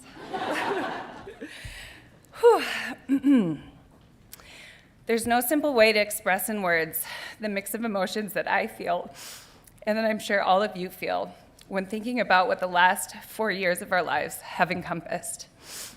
It's somehow a mashup of joy, pride, excitement, accomplishment, nostalgia, stress, anxiety, and exhaustion all at once. I stand up here in complete awe of every single one of you for getting to this point. You probably haven't had much time to process it yet, but you have achieved your dream. You have achieved what you set out to do so many years ago. You completed every prerequisite. You submitted every application. You received all your letters of recommendation. You were accepted. You studied harder than you've ever studied before. You took the most terrifying exams of your life. You completed the NAVLE, and you worked your butt off in clinical rotations and at externships. And now you are here, about to be DVMs, and you have achieved your dream. And what a dream it is. You have faced one of the greatest challenges of your life with courage and perseverance and integrity. I have watched and heard from the back row during years 1 through 3, and now from the sidelines over the past year, as you have all grown as individuals, pushing forward through our hardest courses, your most stressful rotations, your most beloved, and at times heart-wrenching patients, and your toughest clients. It takes a very, very special kind of person to handle what you have handled, and to do it with compassion and grace is beyond commendable.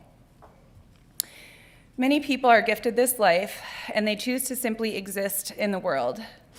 You, however, have chosen to do something a lot more meaningful than just exist. You have chosen to dedicate a massive part of your life to serving those without a voice. You chose to pursue a career that makes a difference, a real, life-changing, extremely important difference. This is an admirable choice, and you didn't have to make it, but that's who you are. Good people with grit and ambition and compassion and a deep love for animals. Traits like these can be hard to come by in this world, and you should be so proud to be one of the good ones. Not only one of the good ones, but one of the great ones, who chooses to spend their life serving their community and the animals that deserve to be cared for. You are about to embark on a professional career that will be filled with immense challenges and even greater rewards. Continue to embrace these challenges as you have, with fortitude and courage, and seek joy and fulfillment in the small victories, and especially in the giant rewards. I often wonder what the definition of success really entails. And to me, the experience of success is obtained during the pursuit of a meaningful goal. Continue to set meaningful goals for yourself as you move forward as a doctor. Don't just measure your success by the end game. Measure it while you travel along the path toward becoming a better doctor, a better colleague, and a better you. Measure your success in the love that you provide to your patients, in the knowledge base that continues to grow with each passing year, and in the care that you provide to yourself. Don't ever forget that you too deserve to be loved and taken care of, and that to be successful in this profession, you need to give not only your patients, but yourself kindness and grace. If you find yourself feeling lost or overwhelmed in the months or years ahead, remember back to this moment and the shared experience of this incredible class, and know that we are all rooting for one another. Remember that you have support in each other, and that we will all be facing various struggles. Never hesitate to lean on one another in times of need, and also to celebrate in times of triumph. I want to close with a passage that my sweet sister gifted to me when we all began vet school. I used to sit on the banks with a raft and watch the water roll lazily by. One day I pushed my raft into the shallows of the water and found the water move swifter than I thought. My raft was actually a boat. Then, after some time, I rowed my little boat into deeper water. There were great storms, mighty winds, tremendous waves, and sometimes I felt so alone. But I have noticed my little rowboat is now a mighty ship, manned by my friends and loved ones, and beautiful calm seas, warm sunny days, and nights filled with comfortable dreams, always double after a storm. Now I could never go back and sit on the bank. In fact, I search for deeper water, such as life when lived. You, my friends, have searched for deeper water, and you have found it. Now go steer your ship with help from your friends and loved ones, and live that wonderful life of yours. Thank you.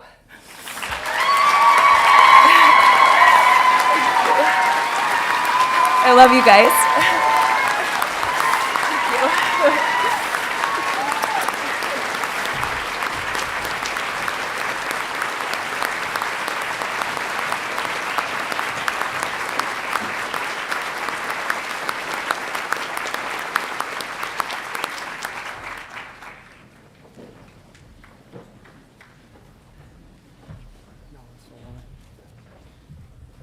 Well, I'm not exactly sure what I'm supposed to do after that. Thank you very much, Amanda.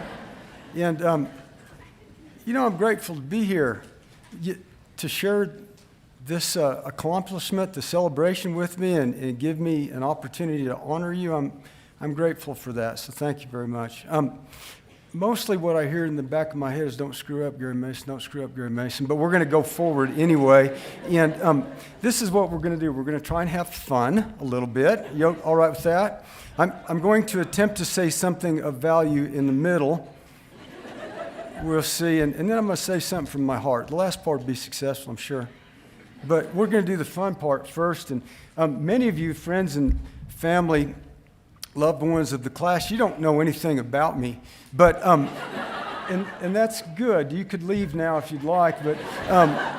But my journey with the class of 2022 began in the spring of the first year. And I teach a pathology class called VM 640, and it's the very best thing I get to do in my work life. And we're all together, and I get to share my understanding of the nature of disease with them, and it's a lot of fun. And so we're going to do that first, okay? And then I'm going to do my role as an instructor, and then I'm going to illustrate the roles of the students, because we were in it together.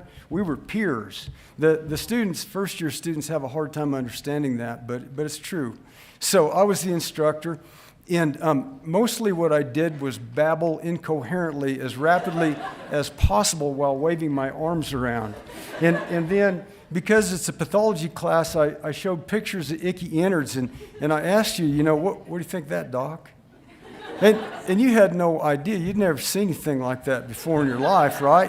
And I used words that no one ever heard of before, and then I would periodically look up and realize that nobody knew those words. And so then I would fumble around with the smart classroom, which has always been smarter than me. And it took me a really long time to try to get the Elmo lit up. And then I would misspell the words. Remember that? But I was so nervous that you could only see my wrist. And so the fact they're misspelled didn't really matter, right? Remember that? But you had a role too.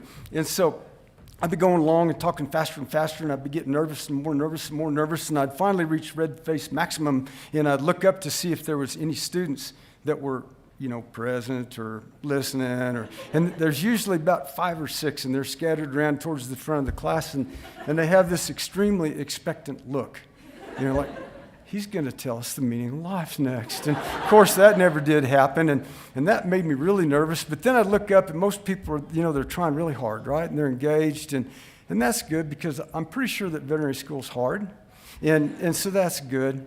But there's a third group of students, and in the modern age for the parents, and I would not have known this if I didn't work at the university, but everything is done on a computer or a tablet now. And many students have a computer where the screen goes up, and you can hide behind that. And you can pretend to be engaged while you're watching videos of kittens, and you're scoring smoking deals on shoes and all that kind of stuff. And I know what you're doing back there. And there's only 2 more groups of students, and I'm getting towards the end, but there's always a back row, and there's always has been a back row in veterinary medicine. I'm surprised to learn that Amanda was a member of the back row. Because the back row, the students, they're leaning back in their chair, and they got their head against the wall, and they're gazing at me. But that's a wild bunch in the back row. And what they're thinking about is when we're going to drink beer, raise hell next. That's what they're thinking about. Am I right? Who's in the back row? Raise your hand. It's time for class participation. It's about time we had some class participation. Yes? Yes? Yes, yes. The only thing they learned from me is say yes. But there's a final group of students, and so VM 640 is taught in an old-timey pit classroom. It's W118AZ, and the students are close together just like they are here. And it's a pit, and it's intense, and it focuses the energy down towards the front. And because of that, there's an area of hypoxia, which is equatorial, and it goes across the middle of the room. There's about 3 or 4 rows, and there's students that choose to sit there, and they suffer a malady, and I'm going to demonstrate it to you. And the first form looks like this. And then there's the second form, and it's the same condition, so you should not be confused, but it involves the tongue, and they know what it is, so I'm going to show you. It looks like this.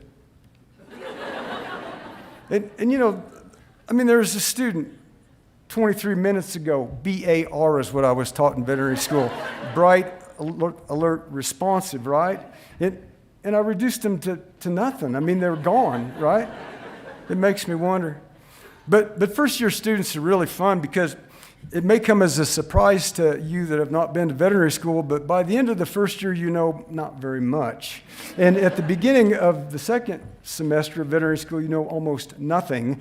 But that doesn't mean that you don't try real hard, right? So you overanalyze every little thing. And so I would give an assignment, and I would say, there's a dog got a lesion on its forefoot. And then you would go away. And then you would get in groups and you would talk. And did Dr. Mason say that was the left foot or could it have been on the right? And, it doesn't matter. And then somebody takes an intellectual leap and says, well, I saw a dog once had only 3 legs. What would that do to it? And this is what you do. But I'm one of the few people that gets to see veterinary students in the first and again in the senior year. And that's really a delight, particularly about November, December. You got the national boards under you, and you're sort of starting to bloom with confidence. And instead of overanalyzing all these little details of questionable importance, there's all of this information. And you look at it, and you read it, and you say, these 3 things are important. There's 2 more that maybe are or not. These things seem irrelevant. And I think the problems are as follows, and that leads to this differential list, and that leads to this plan. And it's just a beautiful thing to see. How did that happen? It wasn't from me, Lord knows. It was from all of the effort of you, of the faculty, of the people that supported you, a lot of hard work and a lot of time. But the reason I'm telling you this is that this system works, this educational system works, and you've got really as good an education as anybody could get in veterinary medicine. You're ready to go out there now. You are. You should have confidence in your ability. You should clap. Yeah, because you do.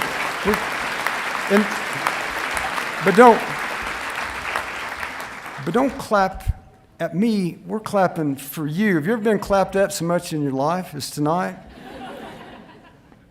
Yeah, so I'm going to try and say something of value. And I struggle with that. But my diploma said rights, responsibilities, and privileges. And so we're going to talk about those, okay? So you have the right now to enter the veterinary profession. You're it. You could be independent now if you want. Are you scared? You should be scared senseless, right? But you have the courage and you have the training, and that's the right. The responsibility is problematic because you are under the misimpression that we selected you from a pool of highly qualified applicants, and we didn't select you, we detected you because you have a problem with responsibility. And that can be a problem because you want to be responsible for everything and you want to control everything. And I remember when I was in practice and I had this run of cases and just a bunch in a row and just everything went bad. The ones that should have got better got worse, and the ones that should have got worse crashed and exploded and burned down the town, and I was just feeling terrible about it. And I talked to my father-in-law. He says, doctor, you only remember the ones that don't turn out right. And those were the most useful words that anybody ever said to me because I was in mixed practice, and almost everything I saw had a predictable outcome. And there were steps, and it went great. And you have a tendency to lose sight then of all your successes, right, if you focus on your failures. So you want to control the life of a whole independent being, right, an animal. It's life force in its essence, but you can't control your right adrenal, can you? I mean, how are you going to control that whole animal? And so then when it goes wrong, you blame yourself, and you ask yourself all these questions. If only I'd done this or that or something else. It's just not useful to do that, right? You need to own your failure, learn from it, let it go, but don't lose track of all the positive things you do because they far there's more of them than the failures, whatever word I was trying to get. Don't screw up, Gary, don't screw up. Okay. The other thing that I would say about responsibility is that you're going to have plenty of it soon enough. And I'm going to list the responsibilities that you're going to have in practice. And whatever you do, there's going to be too much of it. In practice, you count with me. You ready? You're responsible too. You ready? Yeah. Good. Excellent. Yes. Your clients, your patients, your coworkers. There's 6. That's what's coworkers. Your community, your family, and to yourself. How many is that? 6. It is 6. When you're too busy, which one doesn't get attention? Yourself. And that can be a problem, right, in veterinary medicine. You agree with that? And you're not always going to get to pay attention to yourself, but you need to. You need to try to. Find people that are successful in their professional, personal lives that make time for things, accomplish things, and take the lessons you can from them. And then try to be conscious of that and check in with yourself periodically. And particularly early in your career, there's going to be weeks, months, and maybe years where you just don't take care of yourself as much as you could, but you got to try to do that, your whole career. So start that now. So privilege. That's the last thing, and my diploma said privilege, and I didn't feel the least bit privileged. I was exhausted. I was fed up with the faculty, for sure, and I was relieved that I had made it because, there was times when the outcome had not been all that clear to me. But what I've learned since then is really the privilege in veterinary medicine is that you give, and that's where the rewards come from, right? And there's all sorts of things you can give. You can give to science, you can give to health, you can give to your community. And I try to give to you, right? And what's my reward for it? It's your success. Can you believe that I'm the most successful guy in the whole university? Look at yourselves. Look at the success that you've had, right? And I take credit for that. I do. Yeah. Well, that's not at all what I meant. Hendrickson is a surgeon, so he gets, a few percent, right? But really, the more you give, the more rewards there are, right? That's the privilege in veterinary medicine. So, anyway, I'm not real sure what the other faculty would say, but this is the part that's in my heart. You got through the pandemic. There were so many challenges. You worked so hard and you did so well, and I'm really proud of you, and most of all, I'm just glad you're my colleague. So thank you very much.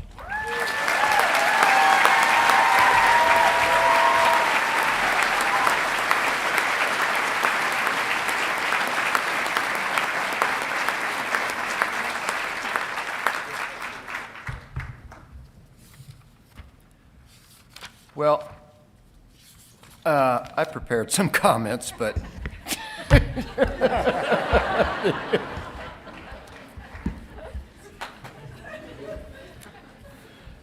I also got a challenge actually out here before this ceremony started, and that is to not use a certain set of words that we don't want to return to that include zoomed, or zooming, virtual, pivot, unprecedented, silver lining, and new normal. So this morning I zoomed in for a virtual conference about how we pivot from these unprecedented times to find the silver lining in the new normal.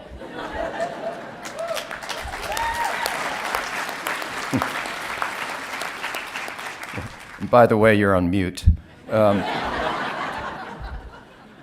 So I just want to take a moment to travel back in time, and so be talking to this group here for just a moment, and not about individual accomplishments, right, but about the accomplishments of a class, this class of 2022. In late summer of 2018, as you started your journey toward becoming a doctor of veterinary medicine, and how'd you feel? I suspect some level of excitement, some level of optimism, tempered against a background that likely included a bit of stress and anxiety. Now, let's just move forward a little bit to March of 2020. And what'd you feel? I suspect most were stressed and anxious and tempered against a background that likely included more stress and anxiety. Yet, here you are. And we couldn't be more proud of you. We're proud of every class of DVM graduates, but I think this pride is amplified for our graduates that faced the adversity that this class has faced over the last 2 years and prevailed. And obviously, we have a number of classes that are going to matriculate, right, that associated with the pandemic, but there's something about that transition from second to third year, which is where you were at when the pandemic hit, that move from main campus to South Campus, right, that I think was particularly insidious, really, when you think back to that time. So when I thought about that, what came to me is that your success is really underscored by a shared experience that was uniquely challenging, right? Dark, dangerous, at some level destructive. Yet again, here you are. And I thought about this idea of shared experience, and my mind kept circling back to how often threatening circumstances creates a bond that only a few may ever truly understand. And as some of you know, I come from a military background, so my mind immediately goes to things that might have a military bent. So I was thinking about the shared experience, and I thought of the Alfred Lord Tennyson poem, The Charge of the Light Brigade. So, stormed out with shot and shell. They that had fought so well came back from the jaws of death, back from the mouth of hell. And I thought, well, that's uplifting. Maybe we think about something a little bit different. So I was thinking about Shakespeare, right? Henry V, and the famous speech of Henry V on Crispin Crispian Day. At Crispin Crispian, feast of St. Crispian, shall never go by. From this day to the end of the world, be we in it, we shall be remembered, we few, we happy few, we band of brothers. Now, the term brothers obviously does not match this demographic completely, but rather, that's not the point. The idea is the shared experience that binds people together, and that's you. You began together, you faced adversity together, and now you gather tonight and tomorrow morning, one last time as a class of students, right, but rather alumni and doctors. And here's the deal, you're going to succeed, right, because you already have. Anyone here, any of you seen the movie Forrest Gump? Yeah. Well, there's a scene in there that I thought of in which the character played by Gary Sinise, Lieutenant Dan, who had lost his legs in combat, and he tied himself to a lookout tower on a shrimp boat in the middle of a hurricane and is yelling into the hurricane, "Is that it? Is that all you got?" Now, I'm not one to counsel tempting fate in the face of a seismic event, but when you face the next one, based on what you've shared, I suspect you'll face it with an equanimity that is the result of an experience and a shared experience. So I'm not trivializing anything here. The pandemic has and continues to take a terrible toll. We've lost colleagues, family, and friends along the way. Never forget about them, but please also give yourself the grace to fully recognize what you've accomplished, to fully recognize that you are not alone, and to fully recognize the help that you gave and the help you received. Take the time you have remaining as students to not just congratulate, but also thank each other and thank the other folks, family, faculty, staff, friends, loved ones that stood with you and perhaps lifted you up from time to time. Now, I can attest to this. As time goes by, events, places, names can start to fade. But as you go from here and in your careers break new ground in your chosen pathways, whether that's in academic medicine, whether it's in research, whether it's in practice, whether it's in business, please always remember this time in your shared experience. At its worst, it's left emotional and physical scars. But I believe it has also brought us together in a way that elevates our understanding of our common humanity, our compassion, and our dedication to care for each other, for animals, and the planet. So DVM graduating class of 2022, congratulations, and job well done.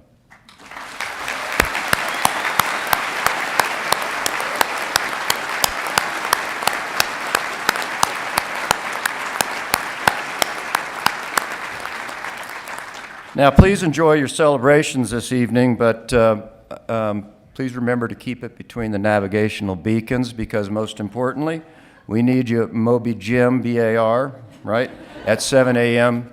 Tomorrow morning. So once again, congratulations. Thank you, everybody, for joining us this evening.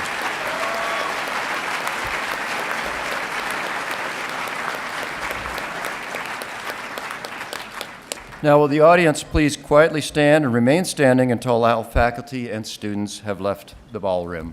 Have a great evening.